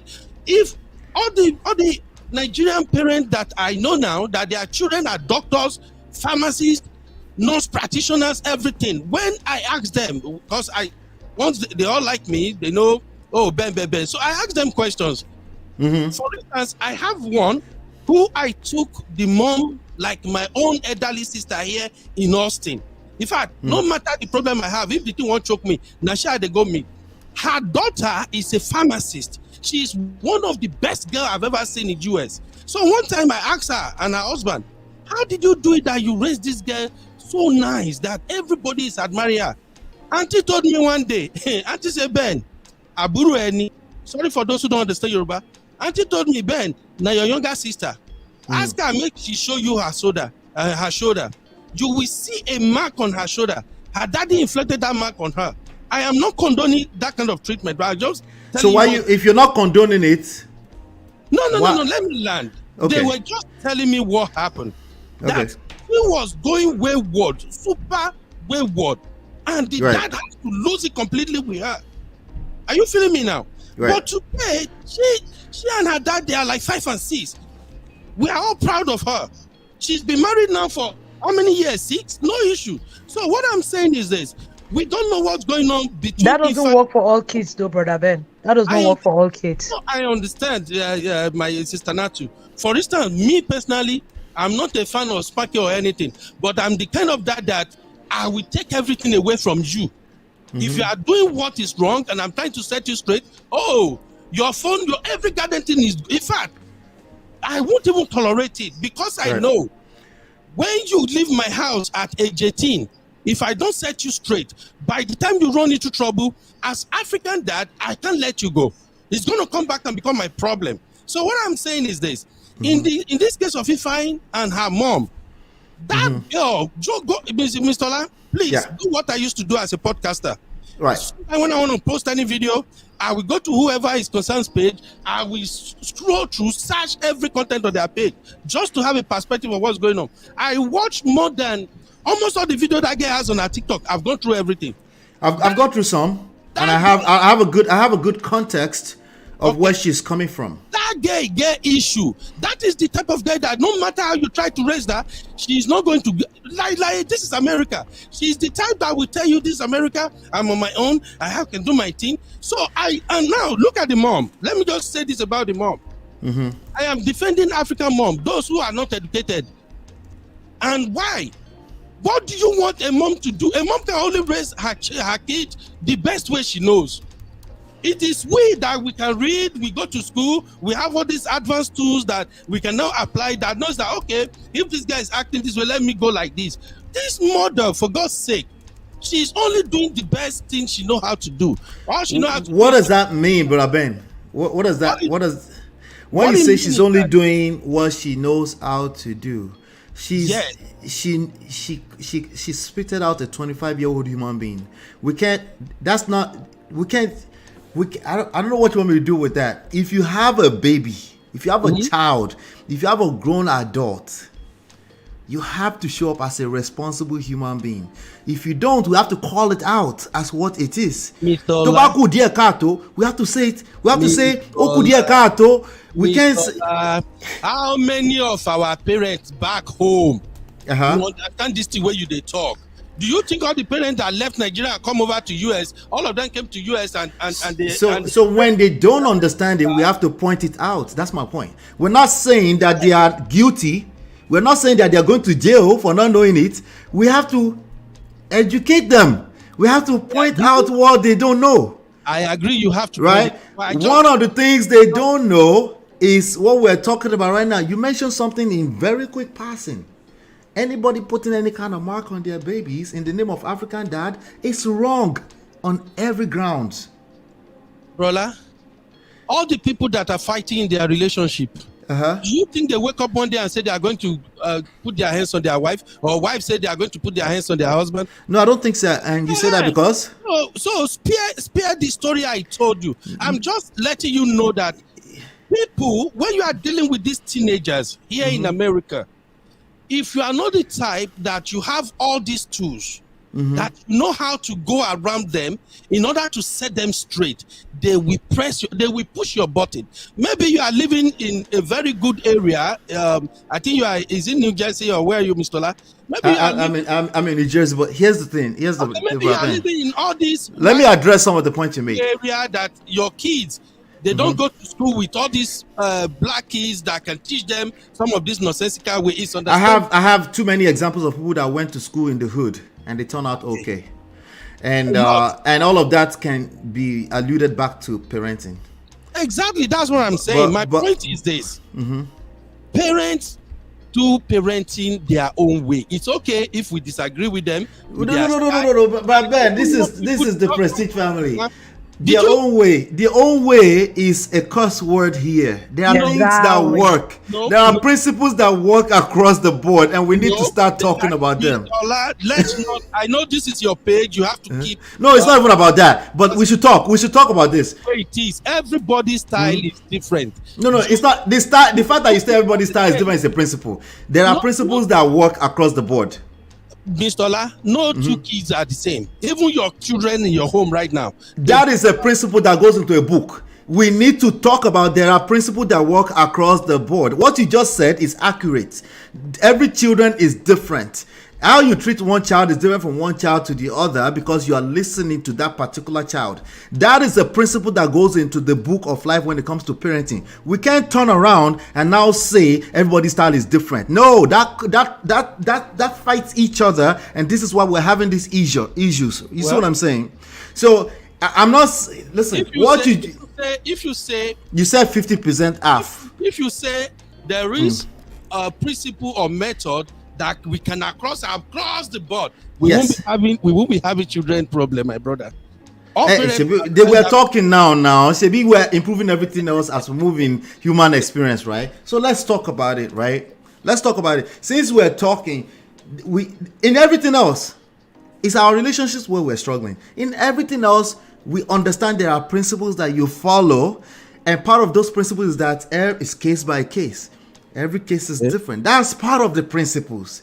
Even down to, like you just said, every child, when you have more than one child, you cannot copy paste what work on this child onto this one without listening to each child. So I agree with you. However, in this particular case that we're talking about, there are a couple of things we need to talk about, particularly with respect to some of the things you just said. Okay. You want us to cut the mother slacks. We're not locking the mother up today. Allah. No. We're not going to lock her up. Can we agree on that? I agree. And okay. Yes. Now, yes, we agree. A lot of wrong the way she go about it, but if you I don't want to go the route. Let me land now. Raben, everybody just needs to take accountability. Make her land. Okay. So I said that because I'm going to somewhere. Okay. All right. Since we are not going to lock her up today, we go talk. We go talk how any other mommy IFEANYI out there can improve their skills. We go talk. We go talk. We must talk. Okay. First of all, she's not a child. She's 25. And why is she back in her mom's home? If she knows we can talk about that when that comes up. But right now, she knows everything. Why is she back in her? No, wait. You can be listen. If I have my chance right now, right? I'll go back to my mother's house right now, right? I'm still 44-year-old man. Okay. You know they go anywhere. wait now. I'm just being vulnerable with you right now, right? Anybody can be in a position where they need help and they run back to mama, right? I agree. That we don't know what happened there. When we find if she's a reckless person, she could have been. Anybody could be a reckless adult and they need to go back to mama's house, right? It is also in that woman's prerogative to know that this is still an adult. A 25-year-old woman have the freedom. I don't care if you're African dad or mom or you're uneducated or uneducated. They have the freedom to choose the religion they want to follow. And even if you're going to sell them something else, you must be willing to do it from a standpoint that it is still free will. Agreed. That's part of what you are practicing as a Christian. If you cannot do it from there, that is your skills as an adult. Now it's not parenting. We're not talking about parenting now. That is your skills and as an adult that's lacking. You don't know how to sell what you value so much. You don't know how to sell it to another adult. Your 25-year-old child is another adult. There's another thing you said. Let me address some of the things you said. I beg. You said at teenage years, children lose their ways. No, it's too late at that point. Anything above 7 is too late. Brother Ben, it's too late. If you have to use force, when a child is already talking, it's too late. You need to apply other methods outside of force. Anything that comes off as force to the child, not necessarily, you don't think it's force. Obviously, this woman doesn't think it's force. You don't have to think of it as force. If the child is receiving it as that, you have to use other method. It doesn't matter. It doesn't, because you're African dad, you're not exonerated from this. Just because you live, there are touts on the streets of Nigeria. As much as we claim that it's a better parenting methods out there, there are touts on that street that came from quote unquote good homes. Everywhere. There are touts everywhere. So we can't like that formula is not working. African dad, I don't know what that means. I am an African dad. That does not mean that I can't look at the situation and say, hey, after 7, it doesn't mean you cannot correct your children, but your method cannot be the method you use to a person that doesn't use their words. Right? If a child is using their words, if you're using your words, if you have the ability to listen, you have to use these methods as opposed to if your child does something like Westside High School here, I think it's called Westside High School in Newark, New Jersey here. If your child, there's on that gate, they have alarm, metal detector, because those kids will bring guns into high school. Mm-hmm. I know people that went to that school and they came out well. Doesn't mean we should go and be trying to. That's not what I'm saying. What I'm saying is that they are almost jigon, right? They are there, right? So I understand what you're saying. But once your child is a teenager and they are in their 10th grade, 11th grade, 12th grade, if they do anything that takes you off your base, that shakes you up, that make you feel nervous, you still need to be a responsible adult on how you respond to that, how you react, how you pivot from seeing that, right? If you, how much more a 25-year-old girl You cannot give the excuse that because she's living with you. If you want to kick her out, you still have to file eviction. A normal eviction, if you have to kick her out because you allowed her in the first place. You go to court. The mother is not even supposed to allow her to come back. That girl, I think everybody is just trying to give that girl edge. Say now, mate. We're gonna get to her. The same thing I'm saying right now goes to her because she's not a child. She's 25. She also had the agency of knowing that my mother is coming from a different culture. I said that earlier. She also needed to know that, and whatever spirituality she's practicing does not teach her that. So she's just as guilty. And when I say guilty, we're not locking her up too. I'm just saying, right? Same thing, right? But bringing in parenting that force and all this kind of stuff, like I don't listen. We can quote all day long today. Tinubu is the result of our parenting style in Nigeria. We really need to stop with this African parenting is better than anything else. It's not true. No. Our leaderships are terrible. We don't have the result to claim that. See, Mr. Ola, here's my thing. I am not saying, and I've never said that African parenting style is the best. No, that's not what I'm saying. I am just against the people. I read a lot of comments on that girl's original post. Mm-hmm. And I also saw some of the comment people are leaving on Instablog and all of that. But here's the thing. When it comes to this spirituality that is creating problem for them now, this is my take. I'm a Christian. I practice Christianity. I worship the blood. I call on the blood of Jesus day and night. Now, if you are my child, I raise you in the Christian way, and you are 18, you left my home, you decided you want to go for another religion, you are free. I love you. You are still my baby. Okay. But then, if anything happens, maybe from onset, you have always been the kind of child that you don't listen. It's hard to correct you. Now you left. You are practicing whatever religion, and now street hit you. You want to come back to my home. Rule number 1: you are not living in my house and practice that your religion is not happening. Anybody can criticize me for this. I don't care. It's my religion. But Ben, it's not criticism. It's not criticism now. It's not criticism. The question we should ask is, does it work? What are you looking to achieve by that? It's a question that I will have. Braben, let me say something. Braben, all right. If you learn how to drive like 20 years ago using a manual car, right? You can't even find manual car now again. You can't find them unless you're buying a Lamborghini. Exactly. People are driving auto now. At that time in Nigeria, they will say if you're driving auto, you're not driving a car, you have to drive manual. What happened now? So are you going to say now you not drive car because it's not manual? Because you are not driving auto because it's not manual. Manual is the best. You have to go. See, our kids now are too aware for us to be engaging. You can't just push religion down their throats. You can't do that. Let me tell you, if you are doing this religion well, you don't need to force them. It's just like saying about love. Let your children show you. You let them experience it. We lost her, right? Yeah. You let them. You let them. If you are trying to sell Jesus, you have to let them experience it. Wait, I think. Okay. My nephew is 7 years old, right? When my sister was pregnant, she always had me pick up my nephew and take him to church. He doesn't miss church. This boy is 7 now. He missed church yesterday because he had a pink eye. This boy was sad the whole day because he didn't go to church. He was sad the whole day. He's just 7 because he didn't go to. But his mom said he has a pink eye, he can't go. Why? Because we've imbibed that in him that even if his parents are not going, he's going. Right. Do you understand? So if you are doing it right, see, these children are too aware. You don't even know at 30, your child at 15 will tell you, and you'll be wondering. All those stuff about pregnancy up and down, not be when we grow finish, they know say these are children now 12-year-old will be telling you about SEX. Yes. No, let's address this. So if you're saying that Africa will have to kick in African parents, what does African parenting mean? Oh, yeah, I don't know what that means, except that we're going backwards. But let's address this one on the screen right now. Marriott has been trying to say it. Controlling behavior.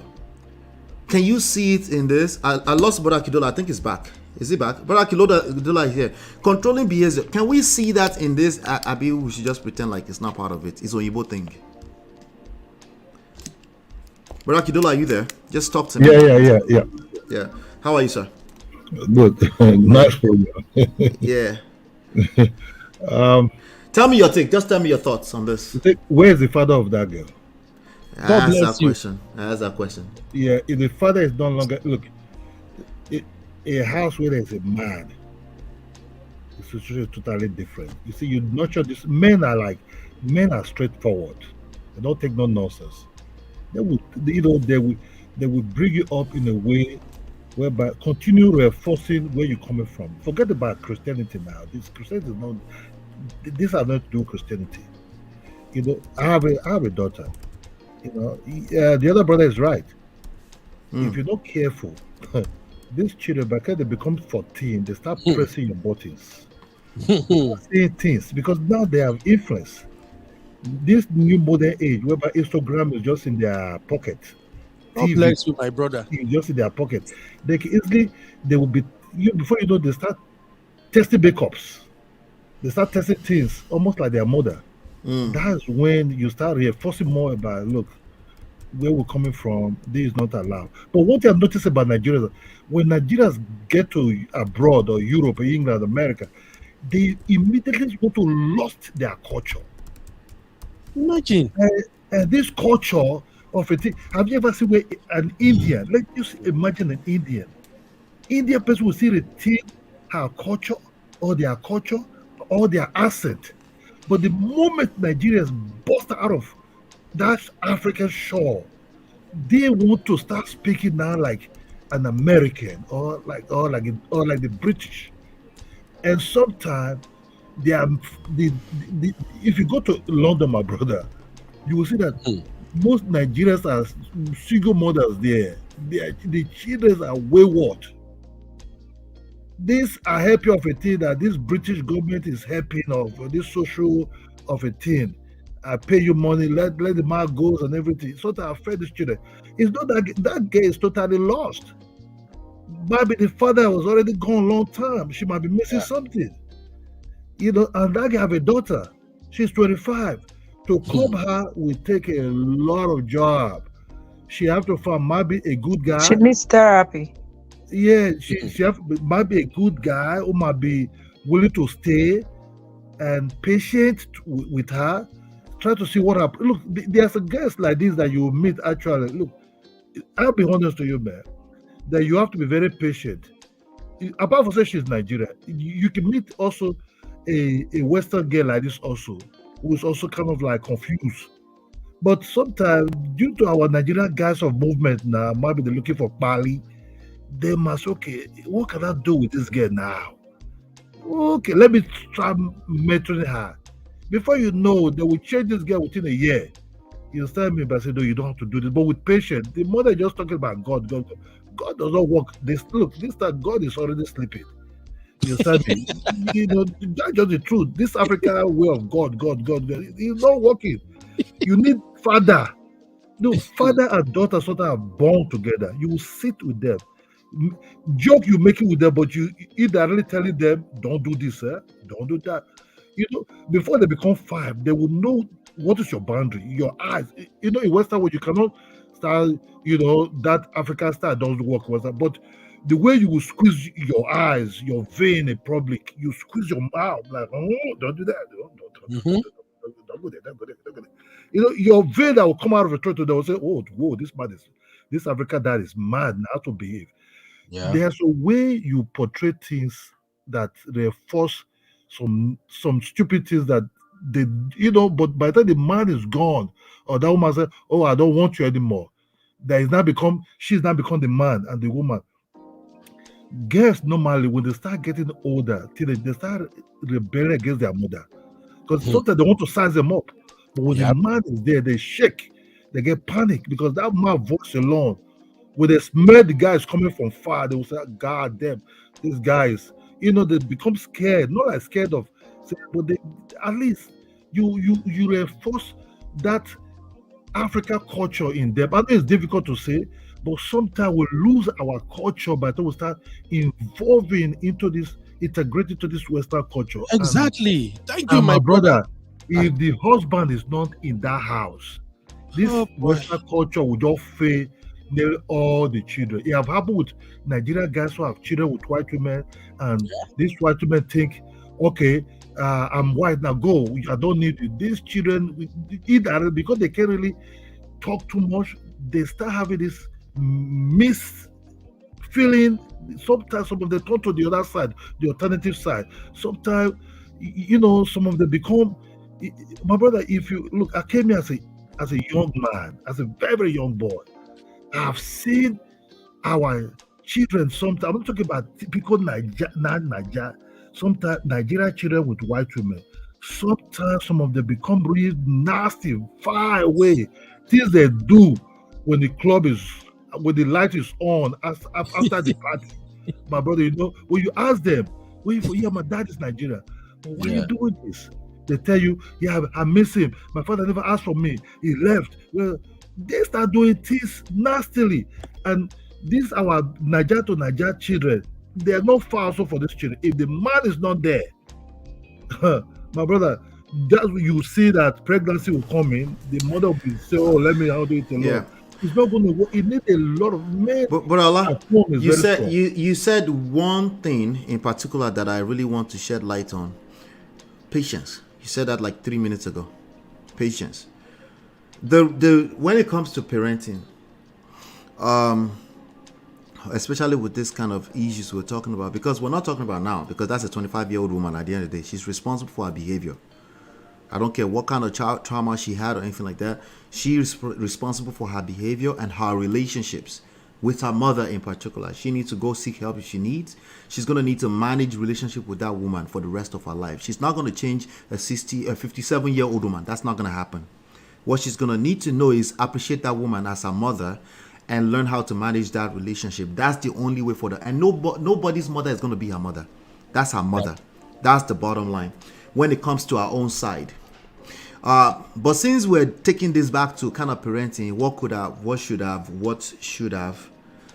Once your child go past 7 years old, it is pretty normal that you will see some things that will shake you up. That a behavior where they're literally trying to test you. It is not an abnormal thing that your child, once they pass 7 and they're entering teenage years, that they are testing you. What matters is how you respond to that. That's why I like the fact that you brought in patience into that. That's what matters. It's not peculiar that a child, quote unquote, a minor who is 16, 15-year-old is testing you and to see if you will say something. But if you overreact, which is what it means to me when you say African dad, African style, that's what I'm hearing when I hear that. No, it's not overreacting, Mr. Ola, if I can come in here. Oh, yeah, please. It's not overreacting. We're not talking about... You didn't let me land, sir. You already mentioned overreacting. No. You are covering everything up as if African parents overreact. No, it's not overreacting. What should we call it so I can continue? Let's call it another name. Let's call it another name that you like so I can continue, so I can land my point. Let's accept that. Because we're not ready to go, we're not ready to change, we're not ready to unlearn the things that we know already that are not working. Yeah. So when things like that happen, imagine when they get just mentioned spirituality, just started spitting the blood of Jesus. You're not paying attention, you're not listening. Not you, but Ben. She was not listening to her child. She has never listened to her child ever before. She's never learned how to do that because, quote unquote, African mom. And when we talk about education, we're not talking about formal education. Our forefathers, foremothers who did not go to school, but they know that there's certain things that don't work when it comes to raising children. They know now, right? So we can't, like, spirituality. She asked question, but then before she listened to the answer, she had a ton of things to say, which is essentially shaming, which is essentially cursing. That girl had to start saying, "Can you stop speaking about she's speaking life into certain things?" And she kept saying that, right? Although she was capping, right? But what I'm saying is that if you did not listen, is what I meant by overreacting. If you do not take your time to listen to where your child is coming from, that will precisely be defined as overreacting because you don't know what you are responding to. right? The idea of listening to our children is foreign to African parenting. Can we all agree to that? Yep. I disagree. It's not foreign. We do listen. There are just some What you exceptional say? cases. There are some exceptional cases when Bro, parents Ben, no, listen. stop, don't cap. I don't No, wanna- no. With all due respect, with all due respect, my boy. So we don't tell children to be quiet when they're adults. Bro, Ben, let me tell you why I say don't cap. When we're growing up, if your parents are talking, you are not allowed to explain anything. You are just to listen and to walk away. So which part of our parents, which part of listening is applied there? Oh, I see where Sister Natu is coming from. I'm not talking about... Oh, you thought I meant you heard them? No, I mean generally right now, in this our age now... We are still learning. That woman just displayed not listening to her daughter. That woman just displayed it. That's exactly what she did. I mean... She just displayed it. Because the daughter said... at 25, wait, Onatu Mabinu. At 25, she's doing that. What do you think she did when she was 16 or when she got pregnant? Worse. But I better walk with me now. Walk with me. I beg. No, I'm working with you. The thing is, okay, let me ask you this, Mr. Robin, wait, let me tell you. Okay. Robin, wait. I have one aunt, right? If I mention, maybe I have one aunt. She has 2 kids. She has a daughter and a son. When her kids were like around 10 or so, the boy is my age, the girl is older than me 2 years. That my auntie started attending Living Faith. That was when Living Faith started newly. This woman was going to church heavy. She didn't have time for her kids. She used to carry her whole salary for the month and so in church that the children won't have food to eat. Just be listening. If her parents are doing stuff, they say, come and do this for your mother. The way she does, she doesn't scream at my grandmother, but there's a way she responds like, I ain't doing that. I have church. I don't have to do that. Oh, please. Guess what happened? Tablestone. Her daughter is doing the same thing to her. 2 days ago was her birthday. I called her Nigerian time at night. She said her daughter has not called her yet. Did you understand? See, this does not happen like that. I have one in America that can give you the same example. So that her mom probably might be doing something that the child is seeing is replicating. If you remember earlier, I said me and my mom will start on a good note because I was not an easy child. So I have to take my own responsibility. I was not. I know year word. But one thing that I know, I've seen my mom respect her parents to the T. Like no extra. She doesn't play with her parents. Guess what? When we can't get sense, what we do? You know they carry our mama play. If you want to find my trouble, just touch my mama, I beg. I'll use you do suya. Do you understand? So sometimes these kids see, they repeat what they are seeing. What we do to our mom sometimes is what we see her doing to our parents that we are replicating. Because my mom never goes to her parents' house without holding anything. And it became a thing for us. It became a thing for our husbands. So I'm just saying that girl saw something. Do you understand? I'm not saying that the girl's not. Yeah, you know, all of the behaviors are learned. All of our behaviors are learned. 100%. So we're not blaming her per se. We're saying there's room for improvement from what we can obviously see. If she's treating that 25-year-old young lady like that, right? All in the name of spirituality and candles in the room, and she moved back home. That's just not enough. There's a lot more going on in terms of our parenting skills. If we trace it back, because again, I can multiply that up if that girl was younger, right? Remember, I'm not exonerating the girl, right? Because she's going to run around town. Talking about the girl, Mr. La. Yeah, I'm not talking about the girl. It's like, oh, the parent is not listening to her. The parent act bad. Let me talk about the girl in 1 second. Okay. In one second, I promise you. I promise you. You see that girl where you see so? She has a daughter, right? That girl go collect. She has her years ahead of herself, right? Now, this woman, what I'm saying is that she's not going to change at 57. There are some of us listening to this and we think that's the right way to go with parenting. No, you too, you go collect. Yours will be worse. We're not talking about auntie, 57 years old. Not at all. We're talking about us when it comes to parenting. So we don't end up with a 25-year-old that will not give us grace when we need it. Because the reality is that there's some things that my children will bring to the table in terms of in terms of how things happen now, progressiveness, how they do it now. If our children don't give us any grace, we will all collect. They will be disrespectful, right? Because the reality is that there will be things that it might not be spirituality at that time. It might be another word entirely, right? That we can't connect with, and we're not asking. Now, the thing I'm trying to tell all of us here now that we're still young is that if you don't understand something, if something is taking you off your feet, you feel triggered by something your child is doing, it is not time to set rules like you're in the military world. It's time to listen. If you're confused, it's time to learn something new. It doesn't mean that you will suddenly nobody's going to take you away from Jesus if you just listen. No one will take you away from Jesus. But if you don't listen, you become close-minded. And imagine if you become close-minded, there's certain behaviors that follow that. You are teaching that child how to be close-minded because they learn more from your behavior than what you actually say. But let Brother Ben go because I know he has a lot to share with us at this point. Yeah, you're absolutely right, and Sister Natu, right? I also see Sister Achie comment say the daughter will show that girl shege. Yes, you see, let me just clear something up real quick. It's not as if maybe I'm praising the mother for what she did. That, it's the mom. No, not at all. My first take when I saw that video, when I saw it on Instablog, the first video, and like I said, that first one. Anytime I want to do a reaction video, I do some digging to just have more insight into what's going on.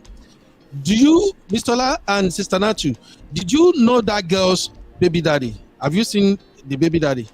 No. Mr. La? Okay. No, it's probably not in the picture at all. Why is that baby in that house? No, I've seen the baby daddy. Oh, you have? Okay. So it's young man, he was there. They were both raising the kids together. I told you I've watched a lot of stuff about the girl because I just wanted to understand how did her relationship with her mom went so bad. So my intention was, let me get to know this girl. That's when I saw everything about her. She has a baby daddy, the father of that child she's carrying now. And from the way she goes about, when people are into this religion thing, there are some people who are over religious. I'm sorry to say, for those who might see this clip, but I'm not a fan of these people who are too deep into this religious thing because the woke religion thing. Once it clouds their judgment, they started behaving irrational. The mother is over religious and she's over into that spirituality stuff she was doing. And one of the things I found out is that the internet was enabling her. She have a lot of followers on TikTok and she has followers on Instagram. Right. I check out, if you go to her Instagram right now, all those videos you see she's posting on TikTok, they are not on her Instagram. None of them is on her Instagram. When you go to her Instagram, you only see she, her baby, and the baby daddy. Okay? Then when you come to TikTok, that is where you see all these things she's doing. Now, the mom, I don't support the mom in any way or form. The reason I'm just trying to be on the side of the mom is that we all understood that it's not all our parents in Africa that were educated, and yet they raised many of us, we turned out great. And at the same time, it's not all the parents that left Africa and come over to United States that really understood that the environment is different. Not all of them. So for that mom, I've seen that kind of mother. I've dealt with them severally. In fact, if I entered some of their story, you go tired. I know their type. Those mama way over religion, where we say, that believe say, na them don't go, na them be mama Jesus. That's that kind of woman the mother is. That's what she's doing, yeah. There is nothing you can ever say. Those are the type of mom that demonize everybody. I know their type. But I just want us to celebrate, to separate the religion practice from who she is as a mother.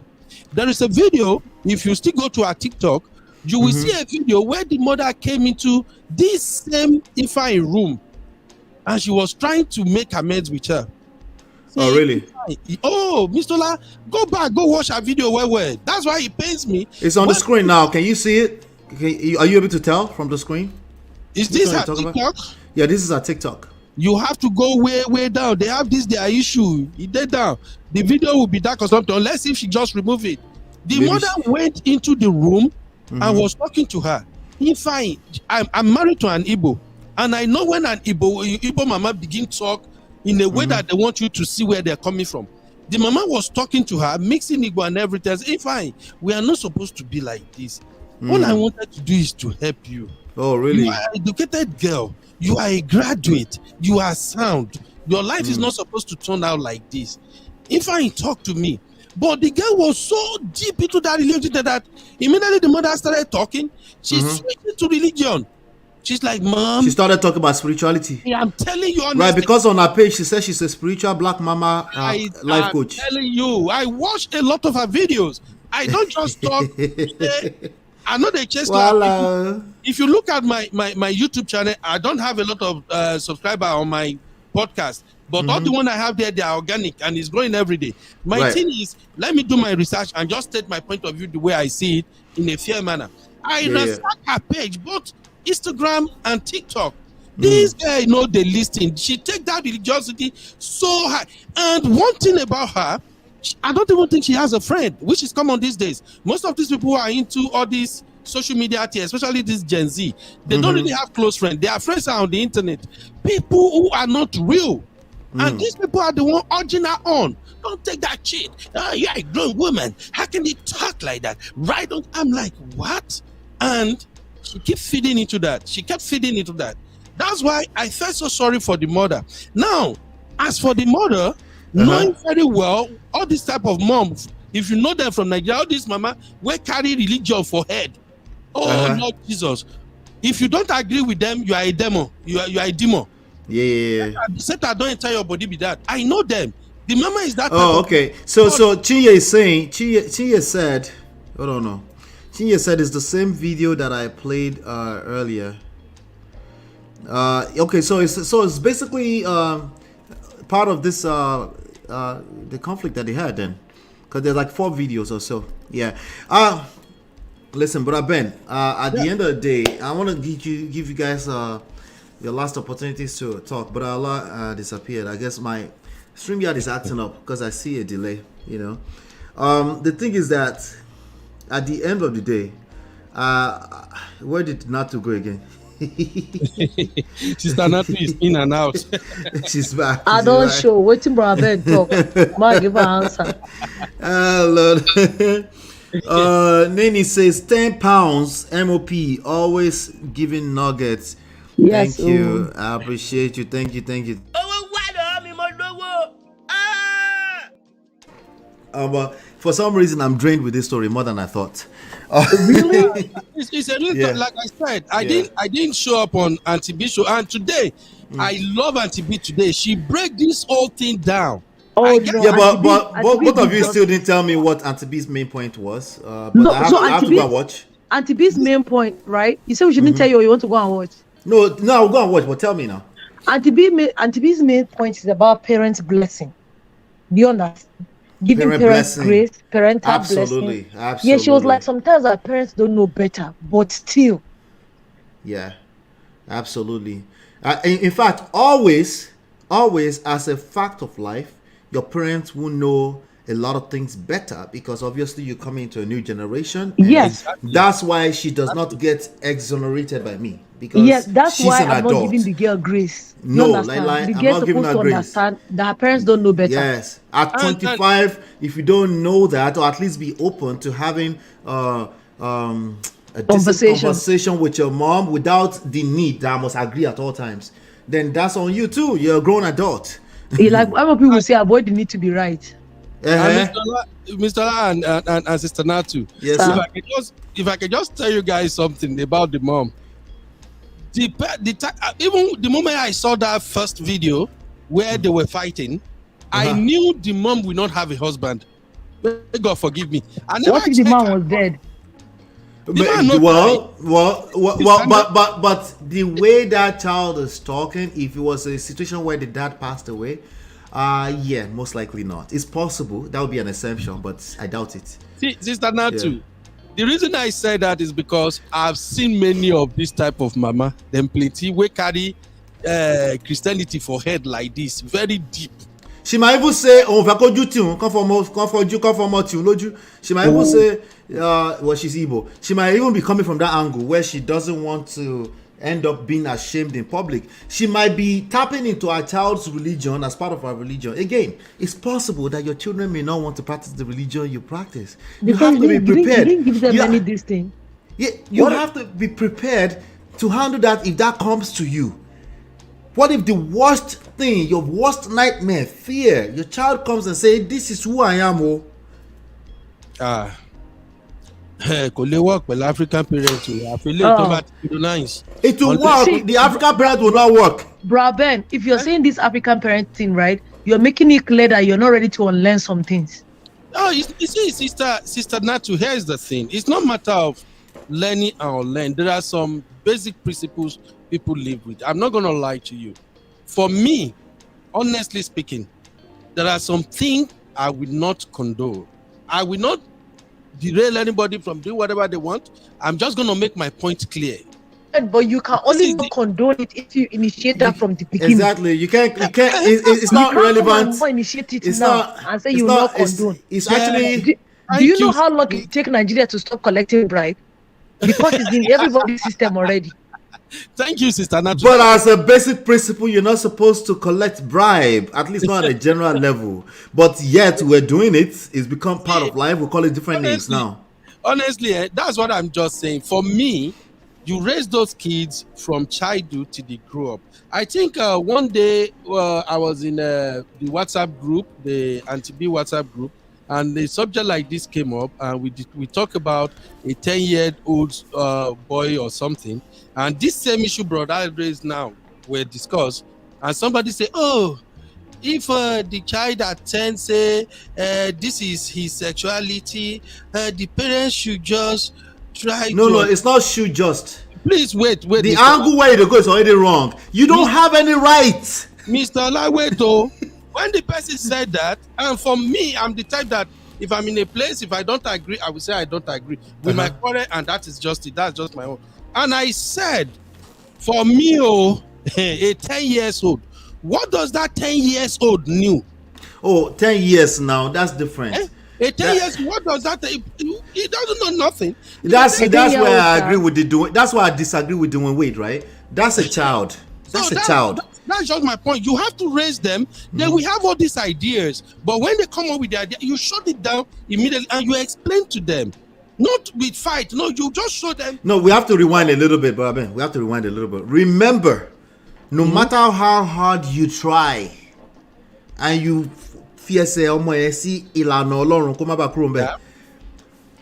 going to live in a different world. That's the reality. Exactly. Okay, all right, good. So since you know that, in addition to the fact that they're going to live in a different world, their experience is quite once they become an adult, they might say this thing that's your worst nightmare is part of life today. Exactly. It's not relevant that you condone or agree. You don't have any rights. Mr. Let me land now. I have a right. No, that is where you have a right. No, you don't. You don't have any rights. What rights do you have? Can I explain my reason? Oh, yeah, explain yourself. Okay. I'm done. Are you saying the child's choice now override my own life? Do I want it is not a child. I said when they become adult, there will be things. Now, are you saying when that child become adult, his choice of life, the lifestyle he wants to live, now overrides my own life in my own house? In the way I want to live. No. But it is in your own best interest. Now, let me land it like this. It is in your own best interest to as far you still have not cooperate. No, not agree. Agree. When you have an adult, child, that means they are now become an adult. They are living their life. It is in your own best interest, right? To not make it about you. That's why Marriott keep talking about controlling behavior. It's not about you. They can choose to go a different religion. Wait, they can. Let me finish this, right? The thing is, here says that is in fact you are stealing from your own peace of mind. This is another adult. This is no matter of peace of mind. Can I explain my own point? Oh yeah. Braben, before you explain your point, let me add so that you explain together. Let your daughter now. you're going to see your children are not going to have sex. They're not going to do kerewa till they marry. Guess what? No, It's going to happen. They're not going to seek permission from you, sir. So it's either you give them kerewa education or you keep lying to yourself. You're lying to yourself. Thank you. Why you say thank you now? You didn't agree. No, I'm saying I agree, but okay. I can express my own views. Please, too, right? now, please, of course. Now, you're here's welcome. the thing. Everybody has a principle they lived with. I am right now. Please. You're taking us backwards. No, I'm not taking you backward. Oh, yeah, I am just saying this. If my son or daughter one day wake up as an adult, after you go to college, you come back and say, oh, I am now like this. Before you even go, you don't already know my stand. That's what I'm saying. From your childhood age till you grow, you know my stand. Now, I don't have issue with you. I am not trying to change you. I'm not trying to say, oh, let's go over my dead body. But here's the thing. You keep your BS where you are. I have already made my stand known to you from when you are growing up. You see, we are different the way we live in our home. I'm telling you right now. I receive your point. But let's use this example on the screen. I'm not going to have issue with the kid. I'm not going to fight you. No, I like my peace. But I'm not going to buy your idea just because of saying I want to be woke. It's not woke. Let's use this. I don't think you realize how simple this is. You're thinking the extremes. Let's keep it simple. This happened in if you were raised in the 80s and the 90s, you saw this happening. You did. You saw it happen in one shape, form, or the other. If you were raised in the 80s and the 90s, right? Our parents, they literally uprooted themselves from those Orthodox churches, Anglican, Catholic, right? They started doing all kind of spiritual jumbolacks with white garment churches. I went to white garment church with my parents because they uprooted themselves. I went to white garment church, right? My grandfather, right? This is the part that I had to learn over time, right? My grandfather, when they were raising my parents, I think my father told that story when he was here, right? They practice spirituality plus Christian on the side. They go to Babalawo side, but they kind of like practice. They are also chiefs and they occupy titles in Anglican churches, right? So this thing that you're calling an African thing is literally our reality. People have been what we call spirituality, Babalawo, when ADO and all this kind of stuff, right? We call it spirituality. So now it's our turn to start shaming our kids. You use a language, Brother Ben. He said you keep that BS to yourself. The issue, this is how life works. You see, emotions no be your mate. Once you use that language, BS, it will show in your behavior to your adult child. It will tamper with your relationship with your adult child. It will tamper with your peace of mind too. It's just the way it works. This type of narrative is why we have children misbehaving. Let's call it what it is. Help me call it what it is. You tell me. What is it? Tell me what it is. You are simply saying, oh, once your child want to go this way, just accept it like that for your own happiness. Just let it be. That's what I'm hearing. Okay, so now let me correct it, since that's what you're hearing. Yes. You actually don't have the autonomy or the agency to accept anything.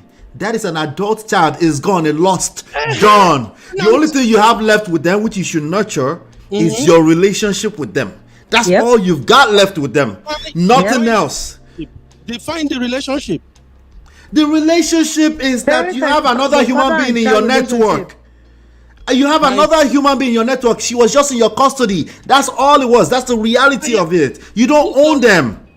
You are not getting where I'm coming from. I hope I'm not too loud. Let me push this thing back. No, you're not. I'm passionate. Okay, all right. All right. No, the topic is hot. That is why I told you from beginning that, Mr. Ola, this topic where you want to go handle. I thought it was straightforward, but help me. No. See, Mr. Ola, here's the thing. Right now, based on where I live in America and everything, I am responsible for my children till age 18. After age 18, 19, their 19th birthday. After 18, 19, whatever. 21 if they go to college. Continue. This is America. They are free to make their own decisions. The only thing, just like I'm telling my teenage girl right now, look, so far you are still under me. I am paying my mortgage, feeding you, doing whatever you want. All I want for you is to be successful. I want you to achieve good things in life. You are going to follow the guidance I'm giving you. I'm your parent. If I don't love you, I wouldn't be worried about you. I don't want you to be like some other kids out there. I want you to be the best of yourself. But so far you are still here, you will listen to what we are saying. And me and my wife, we do it in collectively, cooperatively. Now, after 18, 19, if any of my children go to college, they are already on their own. My role is to show them love, support. Daddy, hey, Dad, I think I need this. That's the relationship we're talking about. Thank you. Now, but unless, no, you didn't finish it. Unless they start wearing shokoto because they are going to Pentecost and they allow them there, and then you will disown them. That's what you were saying earlier. No, that's not what I'm saying. Here is what I'm saying. If you now go out, despite everything and how we have raised you, you now mixed up with different crowd. You came back and said, "Oh, this is who I am now. I am still happy for you, but here's the thing. We can't be on the same page. Now, you need my help. Wherever you are, I will supply. Unless you don't come to me when it comes to that BS. That's what I'm saying. And nobody can change that with me. Okay, which BS? Which BS? Robin, you want to make I talk about your platform? You hear? Tell me now. Yeah, I don't mind. I don't mind. You can use alphabet. You can use alphabet. Call them alphabet community agege something. Thank you. Now, maybe he can't come out. He can't go be agege. Now, you be agege. He go there painful. The kid join the alphabet community. He go there painful. We go pray with it, but we not say if now where you want go, now where you want go. Now, one thing you cannot. It's not even possible. You're not gonna come my house, bring the same person, wanna be the same sex, come my house. It's not happening. Never. And that's where I'm telling you, wait, Miss Donna, that is where I'm telling you that their happiness, whatever they choose to be, is their freedom. But their own freedom does not tranquil or does not rubbish my own freedom or take away my own happiness. No. Robin, I have to agree with your choice because no. When you are making that decision wherever you are, Robin, you're missing the point that we're making. It sounds like my body, my choice all over again. But Robin, go ahead. You're missing the point that we're making. The point that we're making. Not understanding. No, I understand you clearly. No, we understand you, but I'm just saying that the point we're making earlier is that, and we're having this discussion today, especially for us that are yet to have kids, and some of us that have young kids, so that we'll not repeat the mistake our parents make. Do you understand? If you instill in the foundation from the beginning, that mother will not be dealing with that thing now. No. If that thing is instilled, they were busy doing what Brother Ben is talking about. You saying that if they do their BS after, they can't bring it to your house. Once they know that is who my daddy is, they not go even near the street where they live because they know the repercussions. Exactly, that's what I'm saying. No. So that's what Brother Ola is saying. That Ola is saying that you need to do this so that you not ruin your peace of mind. If tomorrow the child wakes up and say, even though, like my brother will say, one of my brothers say, even though my parents did this, this is what I want. That's their own cup of tea. But one thing they know, they cannot bring it close to you. So you don't have to stress and be screaming. And we're having this. Yeah, because you will just chase them away and you will lose that relationship. Yes, we're having this. That's all that's going to happen. Like Auntie B said today.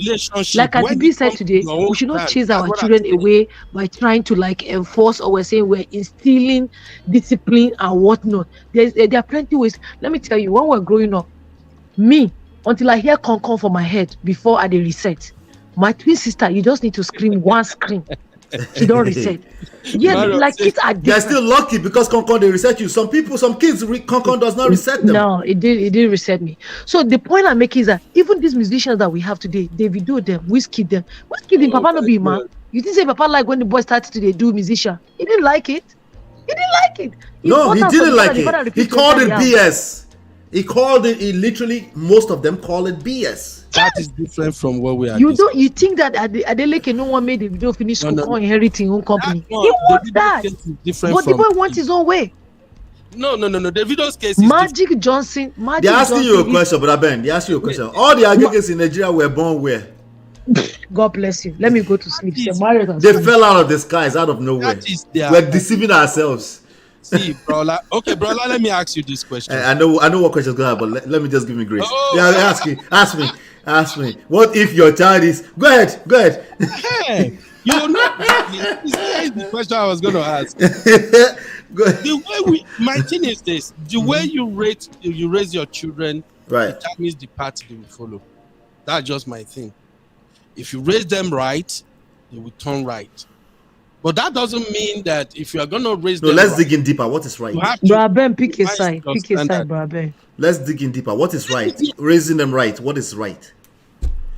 Okay, this is what I mean by raising them right.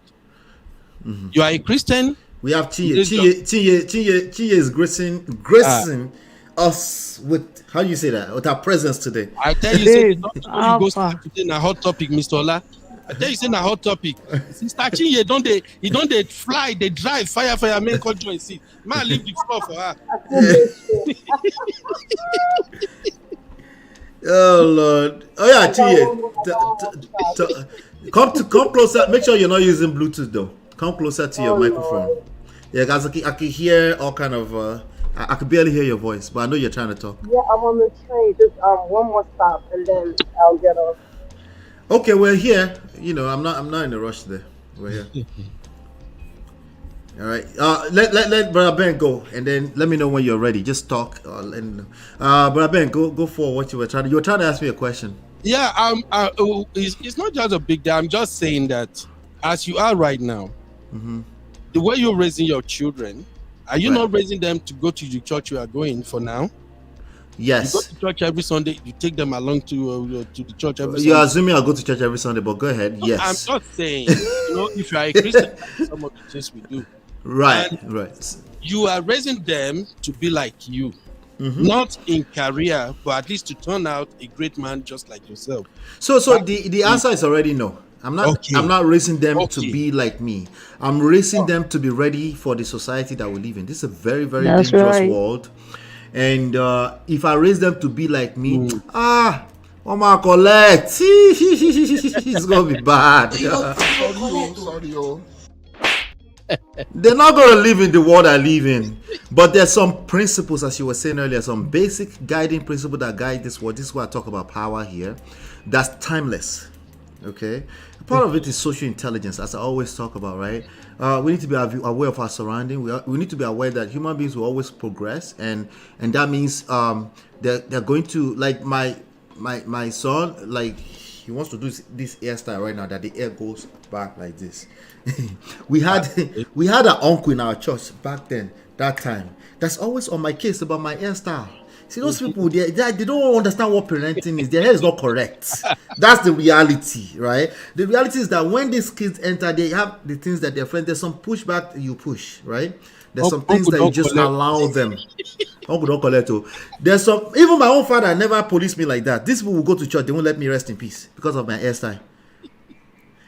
So these are some of the things I'm talking about, that even to answer that question already of the subject, because again, some of these foundational principles is also part of where I'm coming from, right? I raise them to be able to survive in a very dangerous, progressive society. No. See, the way I raise my kids, right? I told you earlier, they're 15, 13, he just turned 13, and 5, right? The 15 and 13, right? To answer the question for you, that's not already a question. If they are gay, I will know already because of the way I raised them. They would have told me, they would have felt free enough to express themselves. Or sadly, majority of Nigerian parent household, which gay people are everywhere, by the way, they did not feel that level of freedom to tell their parents. They're always shocked and surprised, even though kind of sort of at some point they started seeing something. They're still in denial. They start doing Holy Spirit and stuff. And the reality is that parenting style, it never worked. Some of them are just lucky. Like Nat was just telling me that Conk would do it to her. If you have a notorious bad kid, this force doesn't help them. It only makes them stronger, and they are securing ways to escape and run away from you. That's what's going to happen eventually. And we see examples everywhere. So the answer to your question is that no, I'm not raising them to be like me. There's some core principles I instill in them. Thank you. That's all I need to know. No, but your core principles is that somebody whatever you were saying earlier, that like BS, the way they dress up, the way they decide to who they decide to have sex with, that is backward. No, maybe my choice of word is not clear to you. That principle is exactly what I'm talking about. There is a way you raise them. For instance, right now, in my home, my kids know one thing. I don't condone lies. It doesn't matter whatever offense you committed, whatever things you do. Just tell me, Daddy, I did it. This is what happened. That's just it. We talk through it, and that's it. They know. Now, if you lie, that matter is not going away easily. They know that for me, and now I'm happy. I give God the glory. Now, all of them now understand that basic principle, because I keep telling them that, look, if you always take accountability and you are being honest, you don't lie, people will always be on your side. Your parents particularly. Wherever you go, we won't be there. But when you talk to us, we will understand that this is exactly what happened. So that's the principle I'm talking about. Now, a lot of these people that became agege, let's call it what it is. Oh yeah, call it what it is. It's agege. There's nothing extra about it. They didn't just wake up one day and become agege. Okay. It's part of the negligence of their parent, not paying attention to them. Wait. Yeah, land. Go ahead. All right.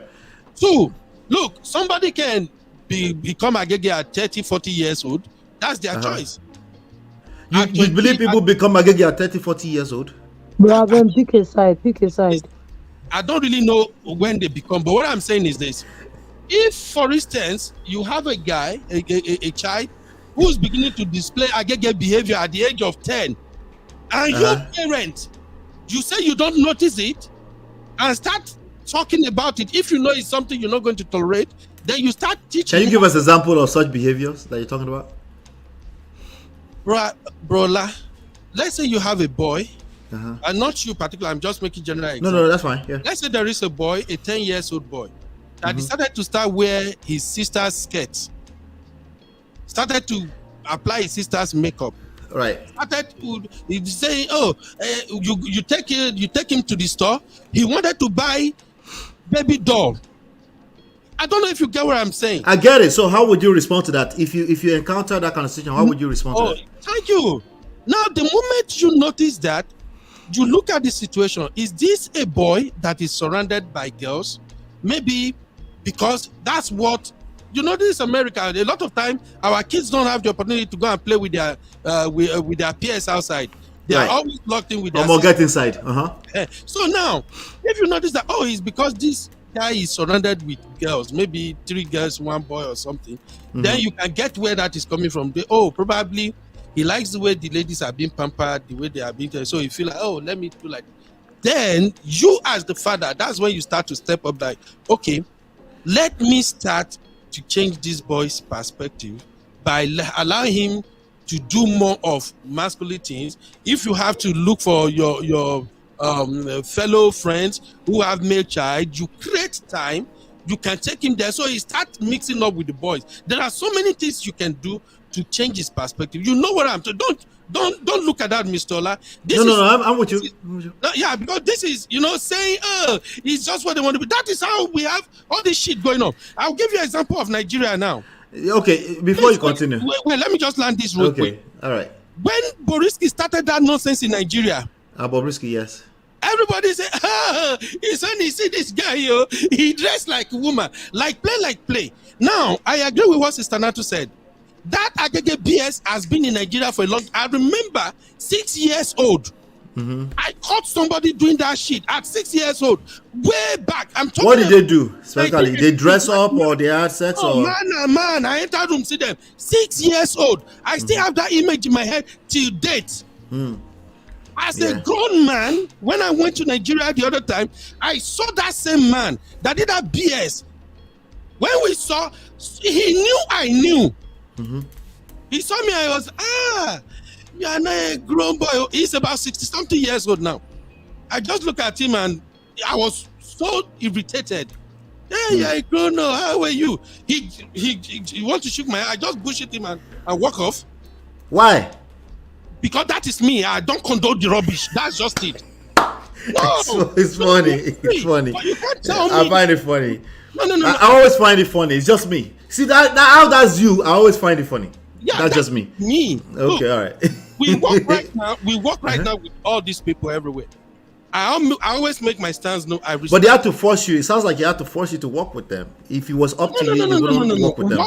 Working relationship is different. Here is just my thing. Don't force me to do your shit. That's just my thing.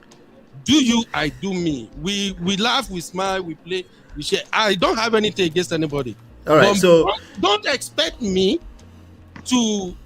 Because let me give you my own response. If that happened to me, right? If that happened to me, if let's say, using specifically your example, because that's why I asked specifically what behavior, right? Let's say my daughter started playing with trucks and action figures, right? Right? It's not that deep. She can play whatever she wants. Wait now, I know. But I'm telling me now, I'll let you tell yours now. Okay. Let's say my son, I'm not going to pretend that I wasn't raised also. The love say I don't laugh tired. Let's say I'm not gonna pretend that it doesn't shake a core of me if suddenly I see my son playing with a Barbie doll, like with a pink Barbie doll, right? I'm not gonna pretend like it doesn't cross my mind. Okay, that's not what I'm trying to do. Okay. But what I'll precisely do is, babe, you can't wear that. That's for women. And that's over. It's over.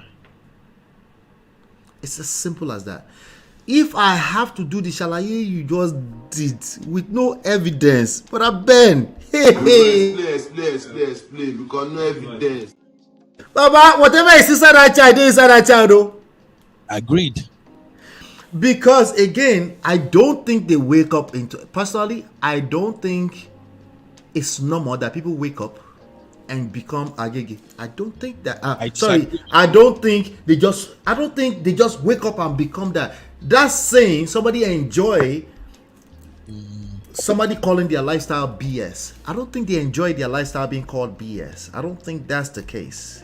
Nobody is calling anybody lifestyle. No. I'm not accusing you. I'm saying there are many people like you who say, "That's just me. That's just me." Right? Exactly. I don't think anybody enjoy walking around and on a general scale, their life is being called BS, and even worse, there's hate crime. They're literally people deleting them, particularly because of their choice of lifestyle, and this is rampant that we realize, right? I don't think they enjoy that. That is their choice. So I don't have right. I don't think it's a choice. That's my point. I don't have right to my own choice of life. How I want to live my life. What I'm saying is that I don't agree. I'm precise. What I'm saying is that I don't agree that it's a choice. I don't get it. It's not a. When the person have that life, if they're sexually oriented in a certain direction, it's not a matter of choice. Let's call this thing what it is. You and I, we both don't know where they are coming from. We don't know how they come about. No. You are just looking at it from what. But you made your own. You took your side now. I took my own side now. But I been. Okay. I agree with you. Then. If that's your own. all right. Chiye, are you back? Yes, I'm back. Can you guys hear me? Yes, we can hear you. Sounds way better. I was trying to Thank you, Marriott. I see you. Sorry, my sister. Hello, Broadband. Hello, Natu. I was trying to connect this to my car's Bluetooth, so I'm glad you can hear me. But I'm going to try to increase the volume so I can hear you guys. Yes. So, there's so many aspects of this topic that I want to talk about. Now that this part scared towards the whole gigging situation, so I want to give you guys my perspective.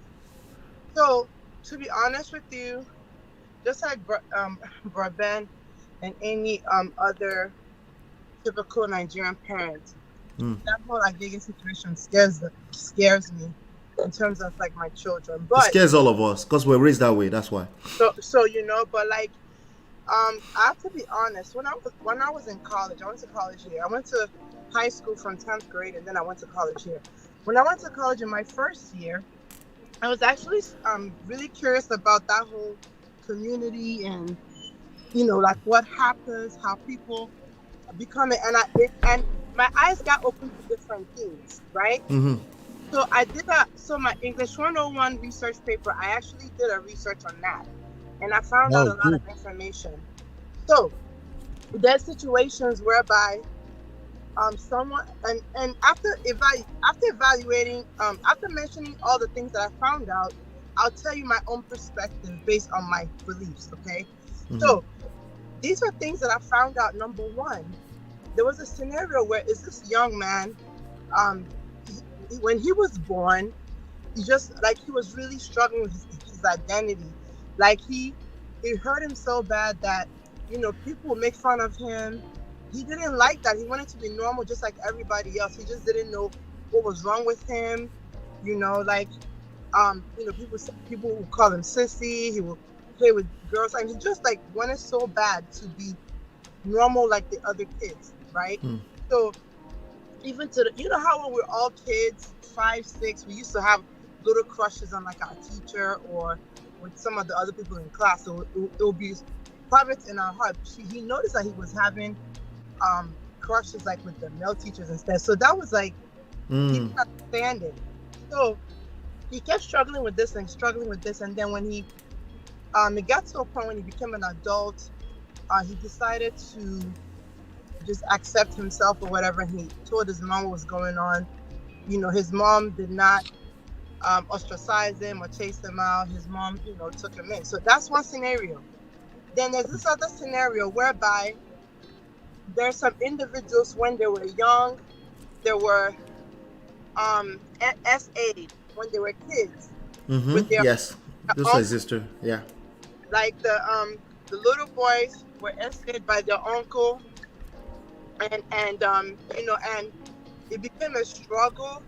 And then when they're getting into their adolescent years or whatever, they find themselves to start to identify, liking boys or whatever, right? So that's one scenario. Then there's another scenario which I think Beno is talking about. Oh, is your personal choice? Other scenario whereby you're sexually fluid. Experiment or whatever. Like maybe you are heterosexual, but you wanted to experiment, and then they call them trisexual. They'll try anything. You become fluid, whereby you go both sides. Now, this is me. What I did personally. So when I was how when you're pregnant, you go to what's called like prenatal doctor visits or whatever. So my mom did a talk on spiritual prenatal antenatal care. So, and what it was is, so she gave me that paperwork, right? And basically what she broke everything down, like in every single month, whatever development that the child is going through. If it's the phase of the brain, you pray and speak words for the brain to develop fully. So there'll be, I pray against autism, etc. If his arms are developing, every single stage. As they're going to see the doctor, you're also addressing it spiritually. So when I was pregnant with my children, as I was doing those prayers, I also was praying against the whole agege thing. The whole thing, yeah. My understanding of it, even though, yes, there were some people that were born and they didn't understand what was happening to them, what they found themselves. My understanding of it is that it's a demonic situation. That's how I see it. That's how I understand it. Some people could be like, oh, well, the woman was pregnant. How come this and this happened? There's so many. I've been exposed to a lot of different things that happen spiritually, right? In my personal lifetime, like I've experienced, like I've seen different things, so that I know and I understand sometimes, like, how things can happen prior to someone being born. So that's how I see it, okay? Right. Now, when it comes to, in this society, where we find ourselves, it is something that I really pray against. However, if I find myself, if I find a situation whereby because I want to keep an open relationship whereby my kids will be able to talk to me, they're feeling a certain type of way. That way, I'll start talking to them, pronouncing the word of God to them and stuff like that. But if it gets to a point whereby it's like, oh, this is what the lifestyle I'm living fully, I'm gonna tell you, this is my beliefs. I don't believe in that. I don't accept that. However, Thank you. You as my child, I give birth, because what some parents do is they say, oh, I disown you. I do this, I do that. And at the end of the day, as a parent, you're still hurting, right? So me having a relationship with that child does not mean that I condone that behavior, because I'll still tell you, hey, as a Christian, as I believe, this is what the word of God says. Thank you. Even now, so every Saturday morning, I do devotion with my children, right? Whereby there are different topics that we discuss. Like Ben was talking about this whole lying thing. Oh God, Ben, if you whatever advice you have for me, give me, because that lying thing is doing my head in. I'm really, really struggling with my kids. Which lying thing? What do you mean? No, like I, oh, like they lie. The the line. So the line thing, we could talk about that. Yeah, bro, Ben, go for it. Yeah. Oh, she's still talking. Sorry. Word of God to like key them in. Hey, this is what God says about lying, and also I tell them relationship wise, when you lie and you're dishonest, if something happens in your school, I can't even defend you because you lied to me so many times.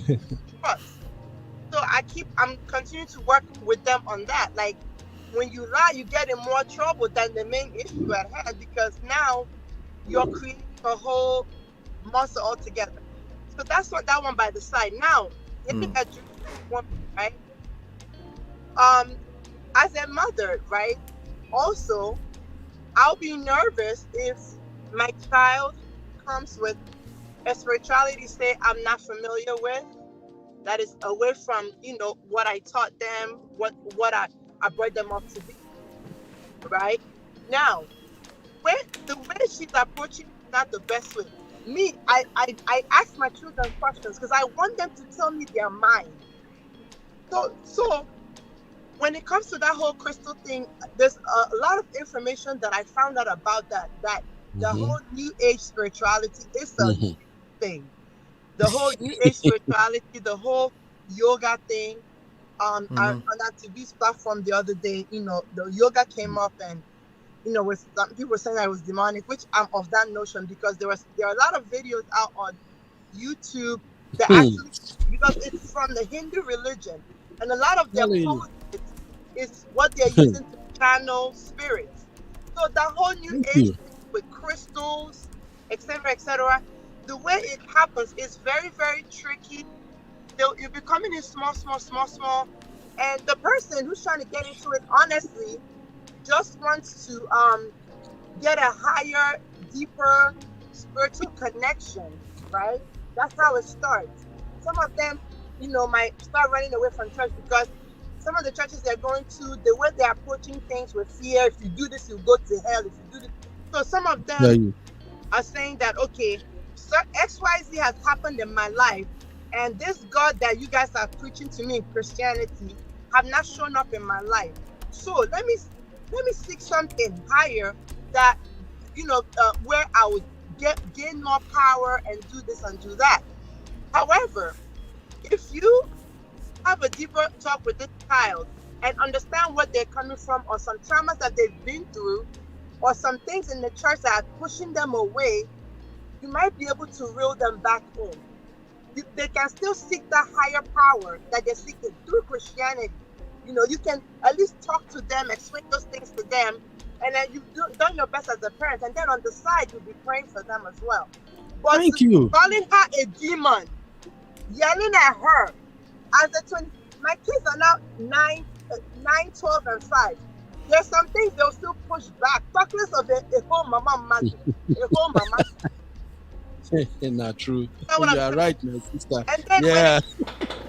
No, don't be so quick to tell her she's right, though. I don't think she's right yet. But go ahead. When a child decides to, practice a different sexuality away from us, it does not mean that the parent was negligent, though, brother Ben. No, keep on the child, I'm telling you. Wait. Now, Chinye. So it does not mean that, because I need you guys to pick a side. It doesn't mean they're demonic, possibly. You mean the spirituality thing? Yeah, if a child presents themselves as, you know, sexually oriented in a way that you're not familiar with, could that be demonic? So I would, me personally, I would not say that my child is demonic. I would say that there are some demonic forces that they are dealing with. I'm not going to necessarily say that. So what is your understanding of demonic? And I want to get everybody's too, if you have time. Personally, is you know, there are forces in the spiritual realm, right? There are forces that are messengers of God, who I believe are angels that do the work of God. That, you know, if you're saying prayer, if there's a particular prayer that you're praying, something that you're praying for, those are the beings that God sent out to carry out that assignment if he decides to answer that prayer, or if he decides it's your time to receive the answer to that prayer, right? There are beings, spiritual beings that work for God, that carry out those assignments. And then there are also spiritual beings that carry out the work of the devil that he sent on his errands. Those are spiritual beings that I refer to as demons. I see. So I needed to know where you're coming from when you say demonic, because especially if you know, in the American lingo is used for quite a lot of different, you know, but it's usually come from a place of I don't agree with it. That's what most people use it as. It's for if it's something they don't agree with or their lifestyle doesn't agree with, they call it demonic. That's the core of it. Yeah. Right, but I don't even think that the mom even understood that new age spirituality. If she even understood it, she probably would have even flipped way more, because it gets really, really, like, there's a lot of videos out there of people that actually try to practice it, and what things that they experience and how they gave their life back to Christ, and even yoga instructors that were yoga instructors for like 30-something years that actually try to a lot more things about that whole crystal, you know, channeling this and that, like, right? So, but the mom's approach is not. This is how I feel from listening to that video. That video tells me that they've had wasbos before, like as growing up, they've had wasbos. It's been going on since their childhood, since her childhood. She was a coconut head, basically. Yeah, let's say she's a coconut. Thank you. And they've always had the wasbos. Also the mom probably didn't get to the point to have a little bit more patience to try to understand her better, or to even try to listen, just to see where she's coming from and to see how she can channel and make some corrections, right? It's just this way. It's just this way. Ba ba ba ba ba ba ba ba. You're a cultist. You can't be saying. She was asking her mother to remove her picture from the altar. As an Igbo lady, does that sound like they are Catholic? That one paid me small too. Not only Catholics are not the only people that have an altar. Like, you know, any Pentecostals don't usually have altars in the house. Yeah, but yeah, that's true too. But you know, so someone's altar is like wherever you. If you stay in the closet and you pray in the closet, that's your altar. No, but this is specific. There's a our picture is next to an altar somewhere. Right. So, but the thing is, I as a mother, I felt bad for the mom when she said that to her, right? And she probably is saying that because maybe she does not agree with you know, her mom's faith. Maybe there's some behaviors that her mom has been exhibiting. No, I don't think she cared. I think it was a pushback. She was hitting below the belt. She was hitting the mom below the belt. That's what that was. Yeah, she just like it because like the mom was just like me now on a daily basis. I know all the different issues of my children that I address one by one. So when I pray, I present those issues one by one. Right. God. So for a mother, it's hurtful that you know that your child has these issues, and you're trying to put your degree, like she doesn't have a job, and the mom, wants to use that degree as a point of contact to continue to pray to God for her daughter so she can get a job. But the girl made it seem like it was something evil. Yeah, I don't think it was that deep for her. She just wanted to hit. It was hurt people moment. Yeah, she wanted to hit below the belt. It could be deep for her, Mr. Ola. Yeah. Based on her own. She came back to the house and she was doing that thing there. If it was that deep for her, she'll move out. It wasn't that deep for her. She'll move out. She was just in that moment retaliating against her mom. She was being vindictive. That's what that moment was. And even, Rolla, have you been around? Okay. When the mom was asking, the mom was asking what it's about. She didn't want to explain. She's like, it's none of your business. So, like you said, it's just like this big brick wall, Yes, she has had it. She called the police. She has had it at that time. She was already at, she was just ready for whatever. They had been dealing with issues. The video before when they were having that conversation that Beno was talking about, where the mom came to her room. Right, that conversation was not there was no compliment in that conversation. She was trying to be solemn, but she was throwing digs at the mom. Very serious digs. Yeah.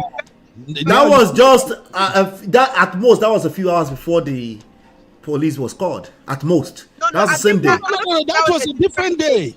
That's a different day. She's in the habit of always recording her mom when they are. And one thing I've learned about people who do that. I'm sorry, Sister Chinye. You see, people who record people and post online, they will never present themselves as this shady behavior person because they know what they are doing. You feel me, right? That's what she's been doing whenever she's having argument with I mean, like we already said, right? Like we already said, these people had issues from before, right? Yeah. She's laying down on the bed. She has Udi on this one. She does have the bonnet, the crazy. Okay, she does have the bonnet. Okay, so it might have been a different day, right? So, but like we already said, we acknowledged earlier that their issues goes deeper than just that moment, right? They have, again, the baby. It makes sense to me. I believe 100% that woman discarded and disowned that why she got pregnant. Can we all agree to that? Yeah, I think somebody was mentioning in the comment section that she was saying that her mom was not there for her when she was pregnant. So I guess there's also some resentment there as well. Of course, there's again, this is close to home for me. There is resentment there. Brother, they do this, especially Pentecostal. It sounds like this person Catholic, but especially Pentecostal people, if their children get pregnant, they will disown them at least temporarily. This is a common very thing. It's the same attitude about if your child shows up in a way that is your worst nightmare. Child pregnancy, premature pregnancy is a nightmare for Nigerian parents. Yes. If it is. So that's why I keep asking that question. If your child shows up alive, but with some kind of reality, your reality now, your worst nightmare. It's not about your stance or your principle, all this stuff anymore. It's more about how do you react in a way that will give you the best, the most optimal result. That's what you're looking for. We do not, not me. The universe does not care about your principles at that moment in time because there's crisis in your hands, obviously, and your natural knee-jerk reaction is to overreact. It's not even rightfully so because, again, I don't think it's your right. I think it's just human behavior to overreact when you find yourself in a situation that you've never pictured yourself in. Thought about it. But when that happens, that's why I'm talking about it right now because that's going to happen in this lifetime for you. I don't know what that is. It might be agege, it might be pregnancy, it might be something. You're needed. You're needed in that moment in time to not get into your high horse, I am holier than thou moment, and this is the right or wrong way of doing things. It's already wrong. And there's a good chance if you overreact, it's going to come off even worse, right? If we're talking about a 25-year-old is still developing, by the way. Yeah. So if we're talking about somebody that had a terrible parenting, potentially the father was not around, I don't know that, right? They're going to also hurt people. That's why Natu was saying something earlier. I don't care what my mom says to me, at worst I'll be drained. Because she does say some things I'll be drained sometimes. at worst. I'm not saying anything crazy back to her. We all experience that. I'm not gonna. Yeah, you have your mother says like, okay, yeah, I saw you, but you just have to still maintain, right? But if you have a kid that was raised in a way that they're already troubled as a teenager, troubled as a young adult, if you have that, they're not going to down say, hey, mom, it's time to respect you. No, they will double down. It's not right, but we're not talking about right and wrong. We're talking about what will happen. They will double down and make it worse for you. Why would you want that type of result just because this is? That's why I said, listen, when you bring in Chi, are you there?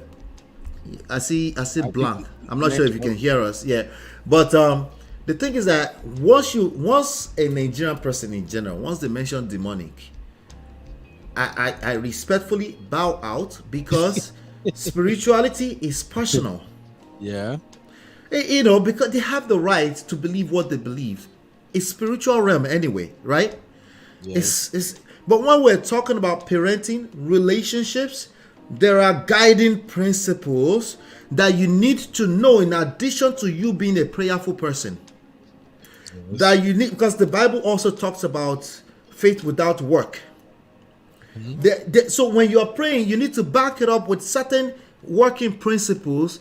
For example, when you're praying for your kids, like for example, like a child that lies, if it's a consistent thing, there are underlying reasons to that. Sure, you absolutely must be praying for that child, as you should anyway, because right?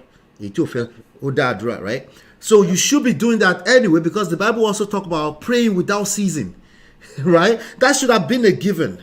But when you're presented with a crisis like that, you need to dig a little bit deeper, and that's a lot of listening. That means a lot of listening beyond what you already know, what your basic, quote-unquote, basic principles are. Because clearly, whatever those basic principles are or were, are not enough now. So there's something you need to learn at that point in time, right? Particularly with that child. That child is coming from a place. My child have lied before. My children have lied before, but every time it happens, I just engage. It's a conversation. Why did you feel the need to lie? I authentically want to know, and I try my best, because my face does all this expression that, you know. So I try my best to stay calm. Why are you lying? Like, why unwarranted, man. You might even hear things like, if it's earlier on, you might hear things like, I was just scared. I didn't know. You will hear that. I didn't want to get in trouble. I don't want to get in trouble. They're starting to feel safe with you, and that's the direction you want to keep going. That they start to feel safe with you, right? Some of them will just be numb. If it's too late already, if you need extra help with this, they are numb, right? They are waiting for this moment to just pass. I lie. It is what it is, right? Actually, but if you see a sense of they've disappointed you in their face, right? You continue to engage the conversation. You just have it as a conversation, and Nigerian parents don't know how to do that. That's what I'm trying to say. In general, you mean old Nigerian parents or new generation Nigerian parents? Anyone that's proudly calling themselves African dad and mom. Anybody that proudly calls themselves African dad and mom, that person. People like me. Yes, ma, they hear you, my sister. No, I wanted to say something real quick. I just went to the comment section and I saw that you said that you personally feel like it's a learned behavior, like the agege thing. But but I don't know if you heard all my examples. Like if it's a young child who haven't even seen an example of it yet, you know, who doesn't and they're already feeling like that. In that situation, I don't think it's learned. It's that whole other thing I was thinking about. But anyway. I mean, I agree with the reason why I like the submission of Chinye is because she gave a full spectrum of the possibility that leads to this lifestyle, right? We cannot pretend that influence is a real thing. People see it and they influence and they start to feel like maybe I can too, right? But I still feel like a normal, I don't want to call it normal, right? But normal with respect to majority of human beings, like you just wake up and they say, I'm influenced by this person, so I must do this. That doesn't make sense to me. It's something deeper for me. Yeah. It's something deeper that we don't necessarily have to understand. Yeah, Sister Chinye. Yes, brother. Sister Chinye, the reason I said I don't think it's demonic, I believe it's learned behavior, is when Mr. Ola was asking that, what was our take? Oh, if okay. it was demonic or not. That's why I just put it there. Well, for me, it's a learned I don't behavior. think it's demonic, it's a learned behavior. And I also agree that there are some people who are born like that. I agree. Just like we have all these, there are some people, if you go to, I think I was doing a research and I found out that, is it in, it's not China, I think it's in Thailand. There are these people in Thailand that when you see them, they are girls. Only they are ample, or what they call this thing, is it amples? Adam's apple, that will let you know that, oh, these are actually male. That's a man. Female, yes, but they accept they are girls, they dress like girls. You can't even tell the difference. I did that research, so I agree that some people are actually born like that, but mostly based on what I've seen here in America, I think there is a lot of influences going on. Some of these folks learn some of these things by watching porn. Some of them learned it when they went to jail. Remember, a lot of these young folks here, they go to what they call this children jail. Adolescent, what is it? All these children in jail, there's something they call it jail, something like that. Juvenile. Yeah. Some of them learned it from juvenile, some of them learned it from jail and stuff. Some of them learned it from boarding school in Nigeria. Anyway. Yeah, some people learned it from boarding school. Yeah. Listen. That's why I said it's a learned behavior. That's just where I'm coming from. Yeah, now, most of our behavior is learned behavior. Yeah, coming to the issue of this IFEANYI and her mom, I think Sister Achie said it right, and I agree with most of what she said. For me, my experience with people who are overly religious, especially all this mama, will be say they don't date for all those old religion, grow up. When you are around them, in this moment you can be an angel, the next moment you can be the devil. That's what I've seen. Are you saying they are confused? It's not because they're confused, it's because of what they believe in. It's because of how they see, how they take their religion and all that. That's just how I see it. Yeah, now, a lot of these people don't have relationship with Christ. A lot of these people you just mentioned. No, we can't look at it that way. That's the reason why we have. I'm telling you the fact. I can prove you if you want me to prove it. A lot of Nigerian Christians don't have relationship with Christ. I agree with you, Mr. Ola, because this religion thing, the way they don't twist up. Me, I don't tire. Like me, for instance, I told my wife from get-go that, hey, babe, I practice simple Christianity. What is that? That's a lukewarm Christianity. Thank you. However it sounds, but here is it. Let me explain it. You see, when I was growing up, they called some social SU. The other one is serious SU. Walla. I feel your pain, brother Ben. I feel your pain. Yeah, let me explain why I said simple Christianity. You see, this is deep, honestly. I came from a very strong place, and strong family, strong community, strong town, and all that. Babalawo Day, CNS Day, because everybody day, and there is a whole lot of voodoo and all this crap going on. So, in my journey in life, when I came back to Lagos, I think at somewhere around age 18 something, when I came back to grew up in Lagos fully, I made a conscious decision that I am not going to be this religious crazy kind of person. Okay. It's a conscious decision on my part. I don't want to do all these 40 days fasting and prayer. Yeah, go bring candle. Bring some clothes, bring some water, bring some coconut. I just decided that I've seen enough of that and I don't want to do it. So what did I do? The moment I believe that I have been converted as a Christian, I simply embrace Jesus Christ as my Lord and Savior. And then I believe that I have direct communication with my God. This is what I mean. I'm not being spiritual now. I'm just saying. No, I get you. The thing is, if I'm facing a difficult situation now, I simply pray. Simple prayer. Baba, you say as this thing they go, please come to my aid. This thing is tough. No one can bail me out now except you. Please, Lord, come for me. And it always works. So when I met my wife, My wife was coming from a deeper life background. Are you with me? Yeah, I'm with you. So when I met my wife was coming from a deeper life background. But here we are both connected. We have this chemistry. We are so And what's strong. the background you came from? I actually started from Kerubu and Seraphu, the Niger own. Abomination, yeah. Yes. That is CNS. Lossy, deep. That's an abomination. So I came from CNS. Later, that's why sometimes when people ask me, what is your denomination? I just tell them any good church I find around me is my denomination. But you stole these people's daughter.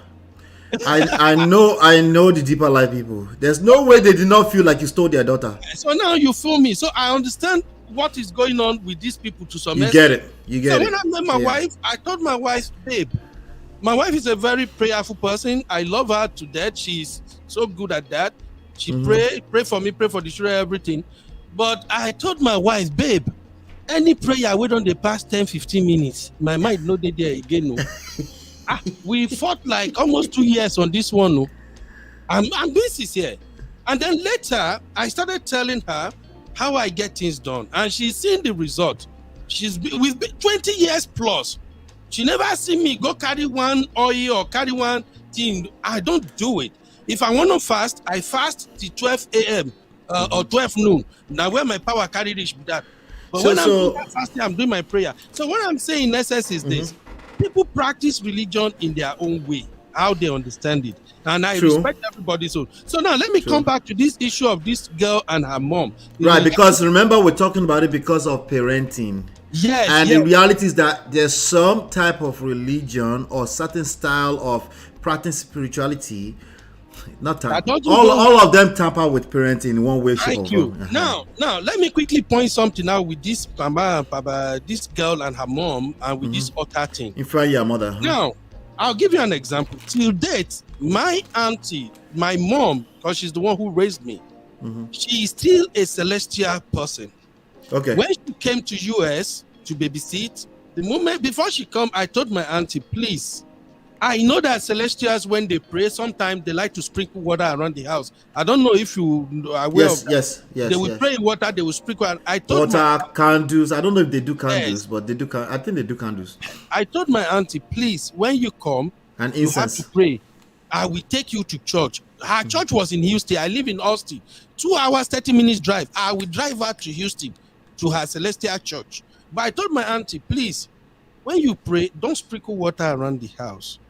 Don't do all those things that you guys do. I understand where you're coming from. I know that is how you people that's what they do. Me personally, I don't. So that was you were drawing some boundaries because she's going to stay in your house. Yeah. I don't do all that. My wife is a deeper life. She can't understand. She's no longer a deeper life now. She's a redeemer now.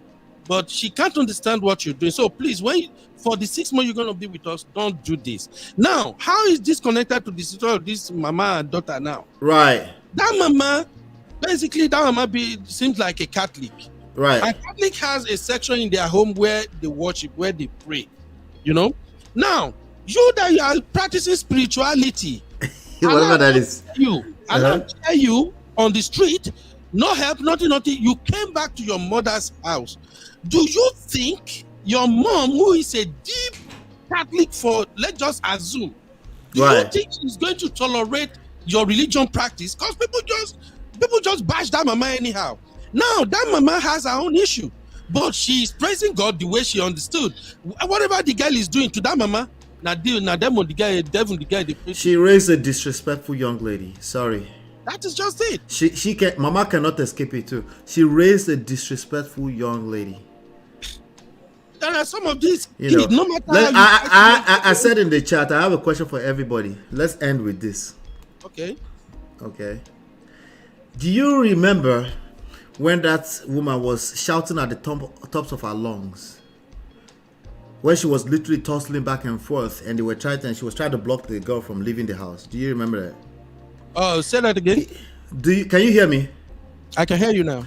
Yeah. Do you remember when that mama was tussling back and forth and yelling at it? She was yelling at the other one. I think there's an Amaka in there. Yeah, you want that one. And she was yelling, and she was yelling, and do you remember that? Yes. Do you think if that was a husband that she's fighting with, that it would be different?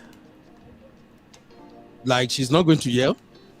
Right. We Do do you the same think thing. that's who she is, or it is just her daughter that made that who that is? Rolla, she will do the same thing to anybody. Once she see that person as demonic of being covered with demon blood, I be brought disease to the house. Natu, what about you? Natu, you still there? I be you don't sleep. Chinye, what about you? Do you think she will behave exactly that way in any conflict she found herself and she felt like she's lost control? Ladies, they're probably running from the Sorry, kitchen. I was looking for the mic. I just came inside and I put the mute on so that you guys can hear the kids. Right. But yeah. So the question is that who she is? The way she conducted herself in that? I'm talking about just her now, the mother. Is that who she is in the way she conducted herself in that crisis, or that's just the daughter that made her that? That's who she is. That's what I want us to pay attention to. That's her temperament. Yes. Period. Yes. Yeah. That's what I want us to pay attention to. And because her daughter is sort of kind of like a subordinate in this situation, that's who she raised. She learned from the best. Yeah, in my opinion. That is so true. I wasn't even thinking about that. She learned from the best. So that girl is hurt, and she's going to show that mama shege. Agreed 100%. I agreed absolutely. She thought she could do what she used to do, the way she raised that daughter, and that daughter she's over it. She's done. Like I said, she will collect too, because that's not an excuse. She's an adult, but she will go collect too.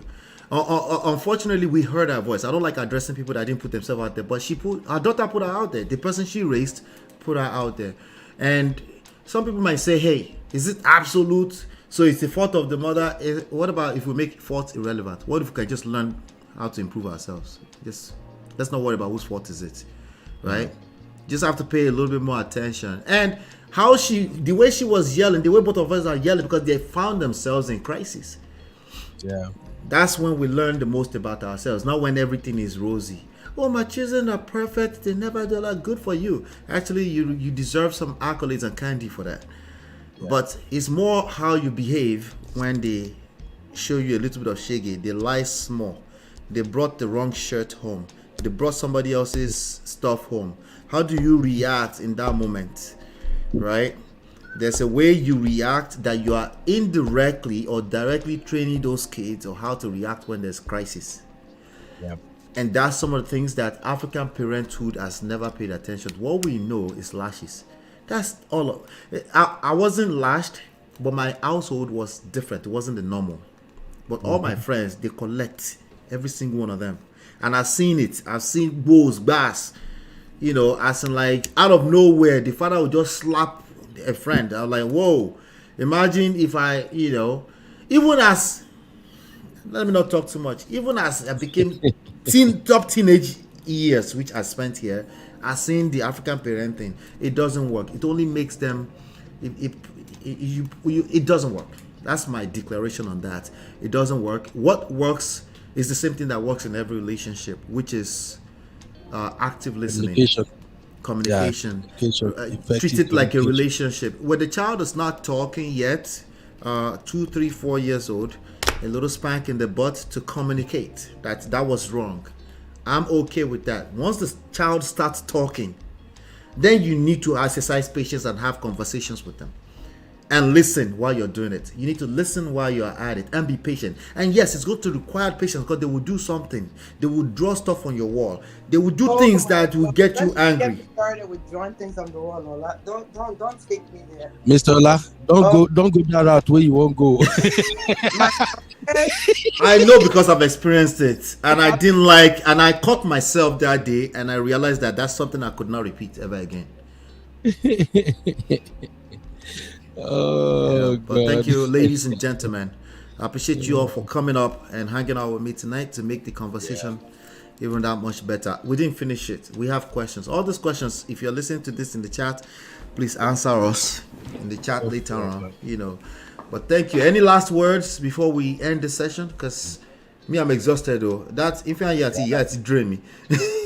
Yeah, even me, I was in class. You know my routine. I was in class when the moment you start discussing this guy, I just leave on my iPad away. Say no, Mr. Olano even enter this topic at all. Because that guy was beating me off real bad. The funny thing is, I didn't plan the topic. I was going to talk about Cardi B, which I will end the show with. But I just remember I was like, I have to cover this. I said let's. But yeah, it was a good conversation. For me, this is just my own conclusion as far as this matter is concerned. If you don't, I think the last show Auntie B did before today's show, she played a video towards the end where a counselor was advising parents on how to relate with their children from age 1 to 5 or 7, age 7 to 14, 18 and above and all that. So that kind of sum up everything for me. So here's what I would say. I'm still going to mention that no matter what, we are still African parents. We are African parents and we are living in Western world, which is another challenge on its own. And our children are brought into a world which is polarized or opposite from where we're coming from. So the way we see things, they don't see it that way. The cultural upbringing we have, the moral values we have, they don't have it.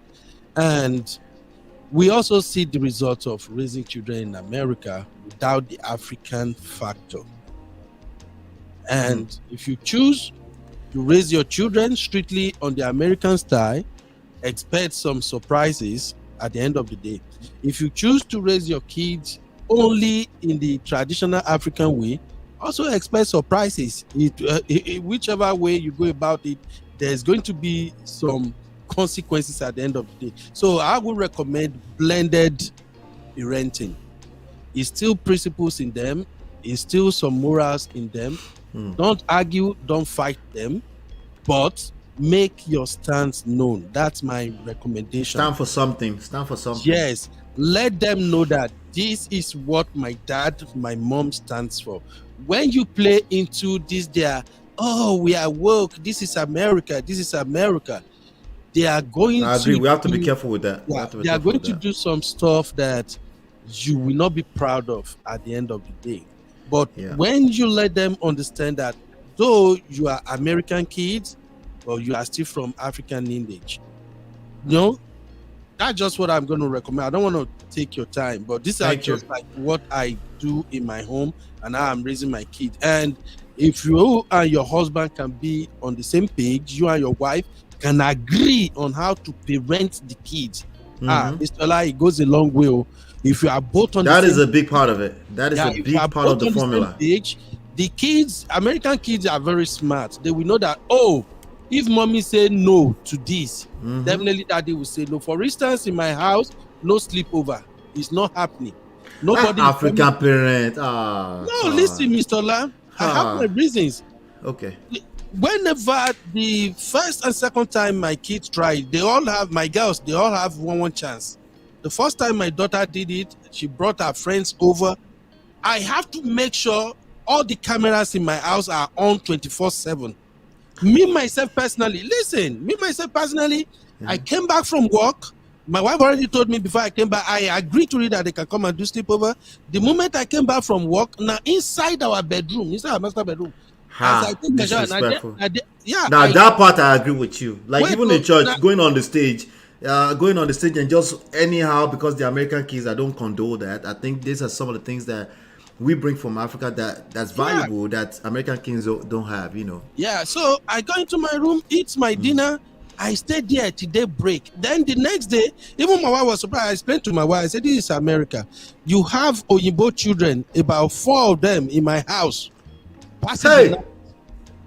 Do you want me to walk around this house? No. I go to this room with you till daybreak. Nobody say one pikin go leave my house. Come talk, when I was sleeping at night, I felt somebody touching me. No, I'm being candid. We have to be careful with these people. So I told my wife. So the next day after they've gone, I bring a couple of video of incidents surrounding all this sleepover thing. I send it to my daughter's phone.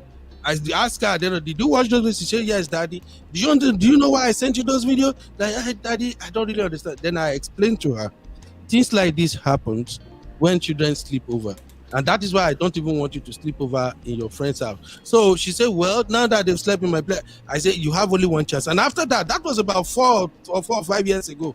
After that, no way. We're not doing it. Now, and I let her understand that. I'll be frank, I'm also scared of the sleepover thing. But it's something we'll address if it ever comes up. So I told my daughter, this is on Africa. We don't do this in Africa because of the... And that's why I love my daughter to the moon. After a while, initially she didn't get it. After a while, she's like, Dad, I think you are actually right. But then I have to compromise. Anytime my daughter want to do anything, if he said, Daddy, I have to go to the game, I go call in, I'm a nurse. But sometimes I don't care. When he reach, if I see 2-3 months, she never come out or something, say, Daddy, oh, we have a game, or Daddy, want to go to the cinema, PM, I don't take off. I'm taking that there. So I'm just saying that we need to understand that we are in a Western country, but at the same time, let us instill some African culture and moralities in them. Thank you, Mr. Ola. Thank you, Sister Natu. And thank you, Tiye. We can't wait to have you on December 17th, next weekend. That's about 5 days from now. So we're going to chop it up again, bro. All right. Thank you very much. All right, bro. Yes, sir. All right. Natu, you did there. I'll be making push you backstage. Looks like you done do. Okay, let's go to Chinye. And then I'll call her again. Yeah. Thanks for having me. This was a really important topic that hits home. As we are all parents. As these are happening, I'm not just using it to catch crews. I'm using it as a lesson to have it in the back of my mind. It takes me back to my children. I think about their personalities, and like I said, all 3 of them have strong personalities, and already they're like talk, and we'll have I like to have discussions with them. The one that I'm actually really working on that I hope I'll succeed in it is teaching my daughter to express herself with respect. Like, I'm gonna allow you to say what you have to say, but you have to respect. You cannot talk any kind of way because I'm not gonna take it from you at all. Absolutely, that's her responsibility. I'm trying to nip that in the bud as much as I can now, and I'm on her neck about it. She would, because like I really want to hear her out. I want to hear what she has to say, but it needs, it has to delivery. Fully, absolutely. Like, you have to remember, you're not talking to your siblings or your friends. You're talking to mommy. So even no matter how her temperament naturally is, she's easily irritated. She easily get irritated with things. So no matter how irritated you are, if you need to take a quick breath. Right. Calm down and then say what you have water. Whatever it is. But we're still gonna have the conversation. You're not gonna be pop off because you're gonna get a pop on your mouth. So, but I really want to. I want to learn how to. I'm to the best of my ability. I am applying that. Listening, also being very firm. That's the African parenting aspect. Right. Being very firm. Teaching them about excellence, like no mediocre thing, because like they are very intelligent children. So that's another thing she was struggling with me a little bit. She was feeling like, oh, mommy, when I have big, you just get mad. I said, no, I'm not getting mad. I'm encouraging you to, because I know that you have it in you. You've had principals on the room multiple times.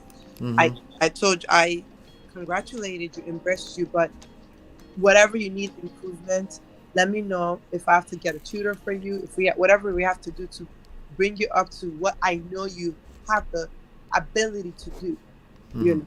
Like that way, if you push yourself, even if you fall, you're not gonna fall so low. Highest you randomly, right? Yeah. Supposed to just go, so that I try to instill those principles plus other things. So in general, like Bro Ben said, we have to take the good part of our culture and add to the good parenting style here. we can't just be like bag. If you do bag, you're gonna completely lose them, because what they'll do is they'll shut down and they'll be passive aggressive. If you if like knock your head for wall, you know, it's not fun when they do that passive aggressive thing. So let's just be guided and just try to understand our children better and figure out an approach that will work for each, you know, for their personalities. So this parenting business is not being so. No, it's not. It's not easy. It's not easy. Like I always say, everything we discuss here is easier said than done. Anyway, right? Yeah. So, but it gets easier with time because it's the same principles. It's just that in application can be rough because we're also part of, the equation. So we have to kind of manage our own emotions in the process. That makes it super difficult, you know. Yeah, I need to work on that too. Like, oh my God, if I hold myself, sometimes I just pop off. Like, cause I'm telling you. You're just a normal human being. That's all. I'm telling you calmly, and I say, hey, you see how I'm talking to you calmly? You said, Mommy, you'll yell. You see how I'm talking to you calmly, and you're still doing what you want to do. Yeah. Then after the point, I'll just go off. Yeah. Anywho. All right. Thank you so much, Chinye. I'll see you soon. All right. Now to you, there. Yes, no, yes, maybe. All right. So here's the thing. I strongly agree with it's a hybrid of the African style and progressive style. It's some sort of hybrid. Just outrightly say, oh, it's American. I never agree with that anyway. You know, if you know me long enough, you know I can't stand woke. Anything that comes off as woke, you know. So I strongly agree with that, you know.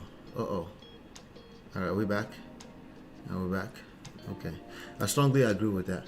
So but yeah, I have a strong question to end this section with. The question is this: which part of the African parenting style do you think we need to retain, and which part of the American or westernized parenting style do you think we need to completely discard? Break it down to 4 different parts like that, and let me know what your thoughts are in the section below. Okay, I'll be right back so I can round off the show.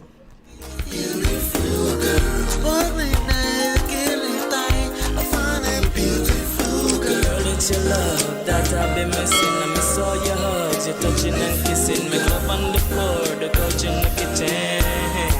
One love enough, we done enough. All right, so there's this story that I want to round off with. Since that was the headline today, I'll take another extra 5 minutes or so to talk about the actual lessons that I want us to extract out of it. Okay. Let me see here. I'm gonna share my screen really quickly.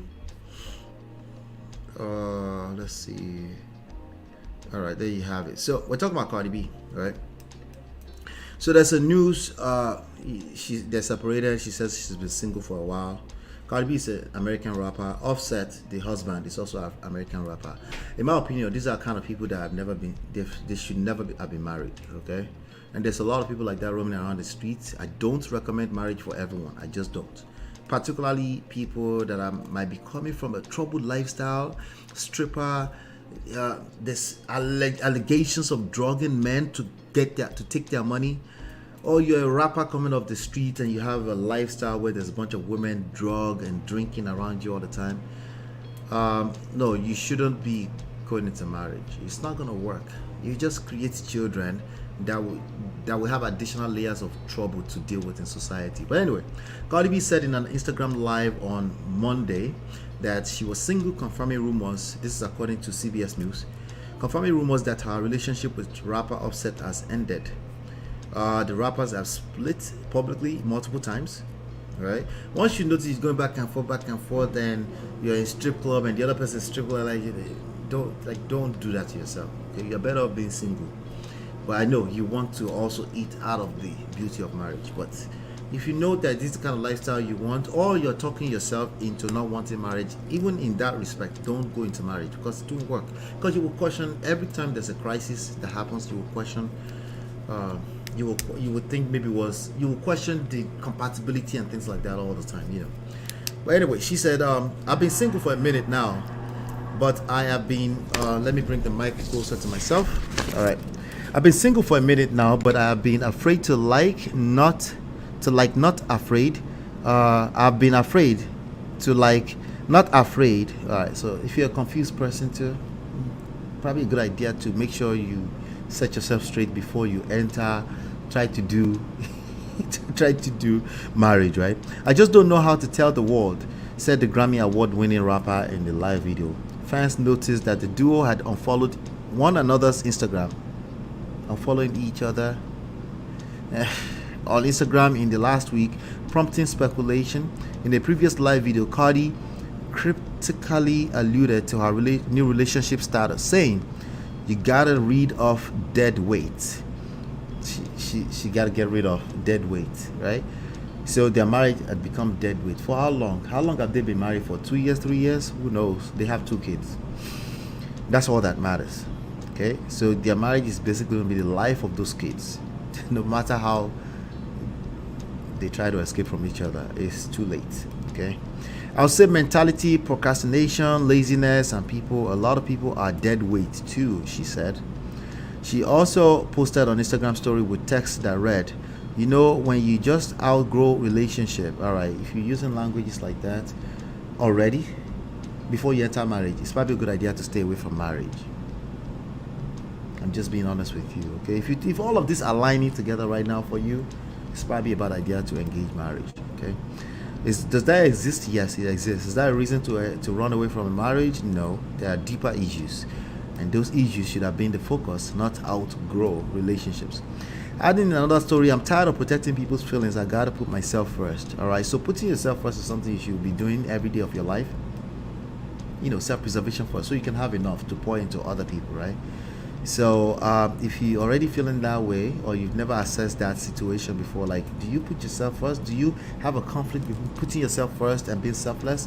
Is that a conflict for you in ideologies? That's something you need to assess. Okay, you need to talk about that. Have conversation. Ask people, what does this look like inside of a marriage? Because if you don't, it will come back and haunt you. Okay, Cardi B and Offset began dating in early 2017 and were married in September of the same year.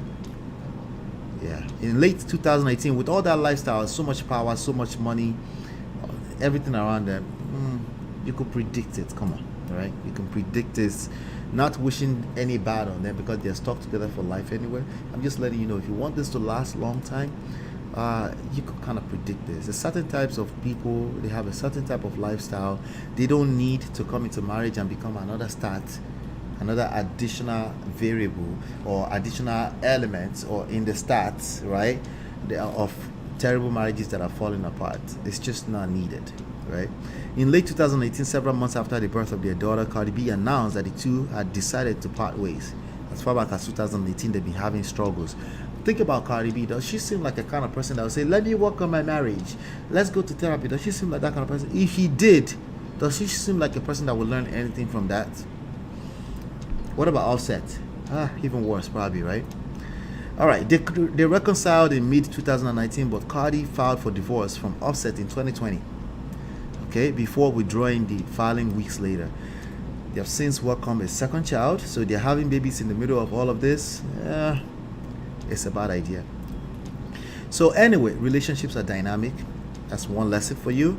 And they do change, and you should prepare to learn how to adjust when they do change and they are moving. Like, it's a moving target. You have to prepare to better yourself. That's the leverage point. If you keep pointing fingers, you'll collect. Communication is key always, but more so effective communication. If a person seems like they're a little bit off, and you might not be able to have a conversation with them, as in, like, even if you try to listen to them, they'll be busy abusing you, so you now get triggered. If you're already smelling that, you probably should not be getting married, right? Self-care is an ongoing thing. There's no end to self-care. It's something there's no end to it. You don't start at the end of marriage or begin at the end of marriage or beginning of marriage.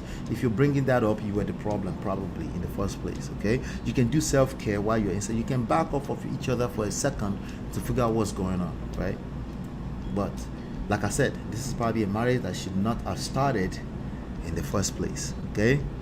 And also, when you bring in public relations into it, when you bring in the attention, the massive amount of monitoring spirits, probably we're talking about 100 million all in total.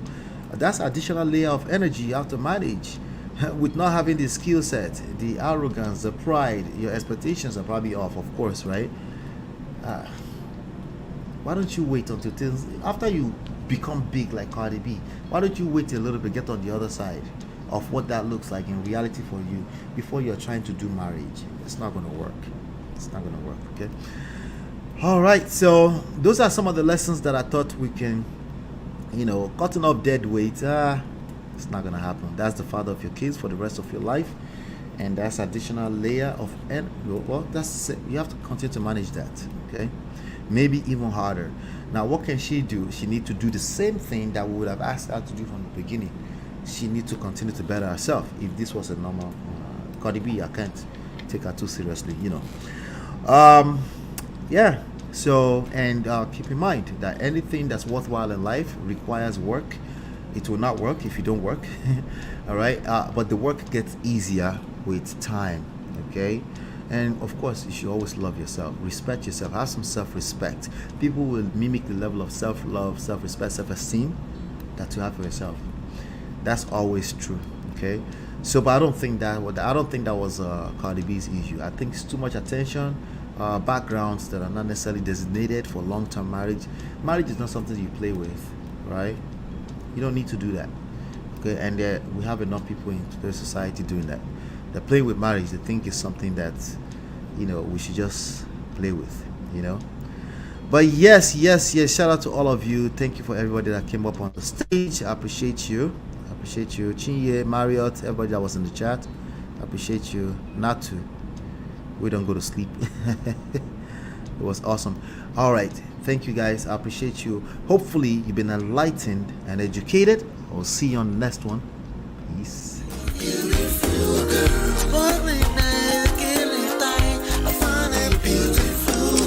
It's your love that I've been missing. I miss all your hugs, your touching and kissing. Make love on the floor, the couch in the kitchen.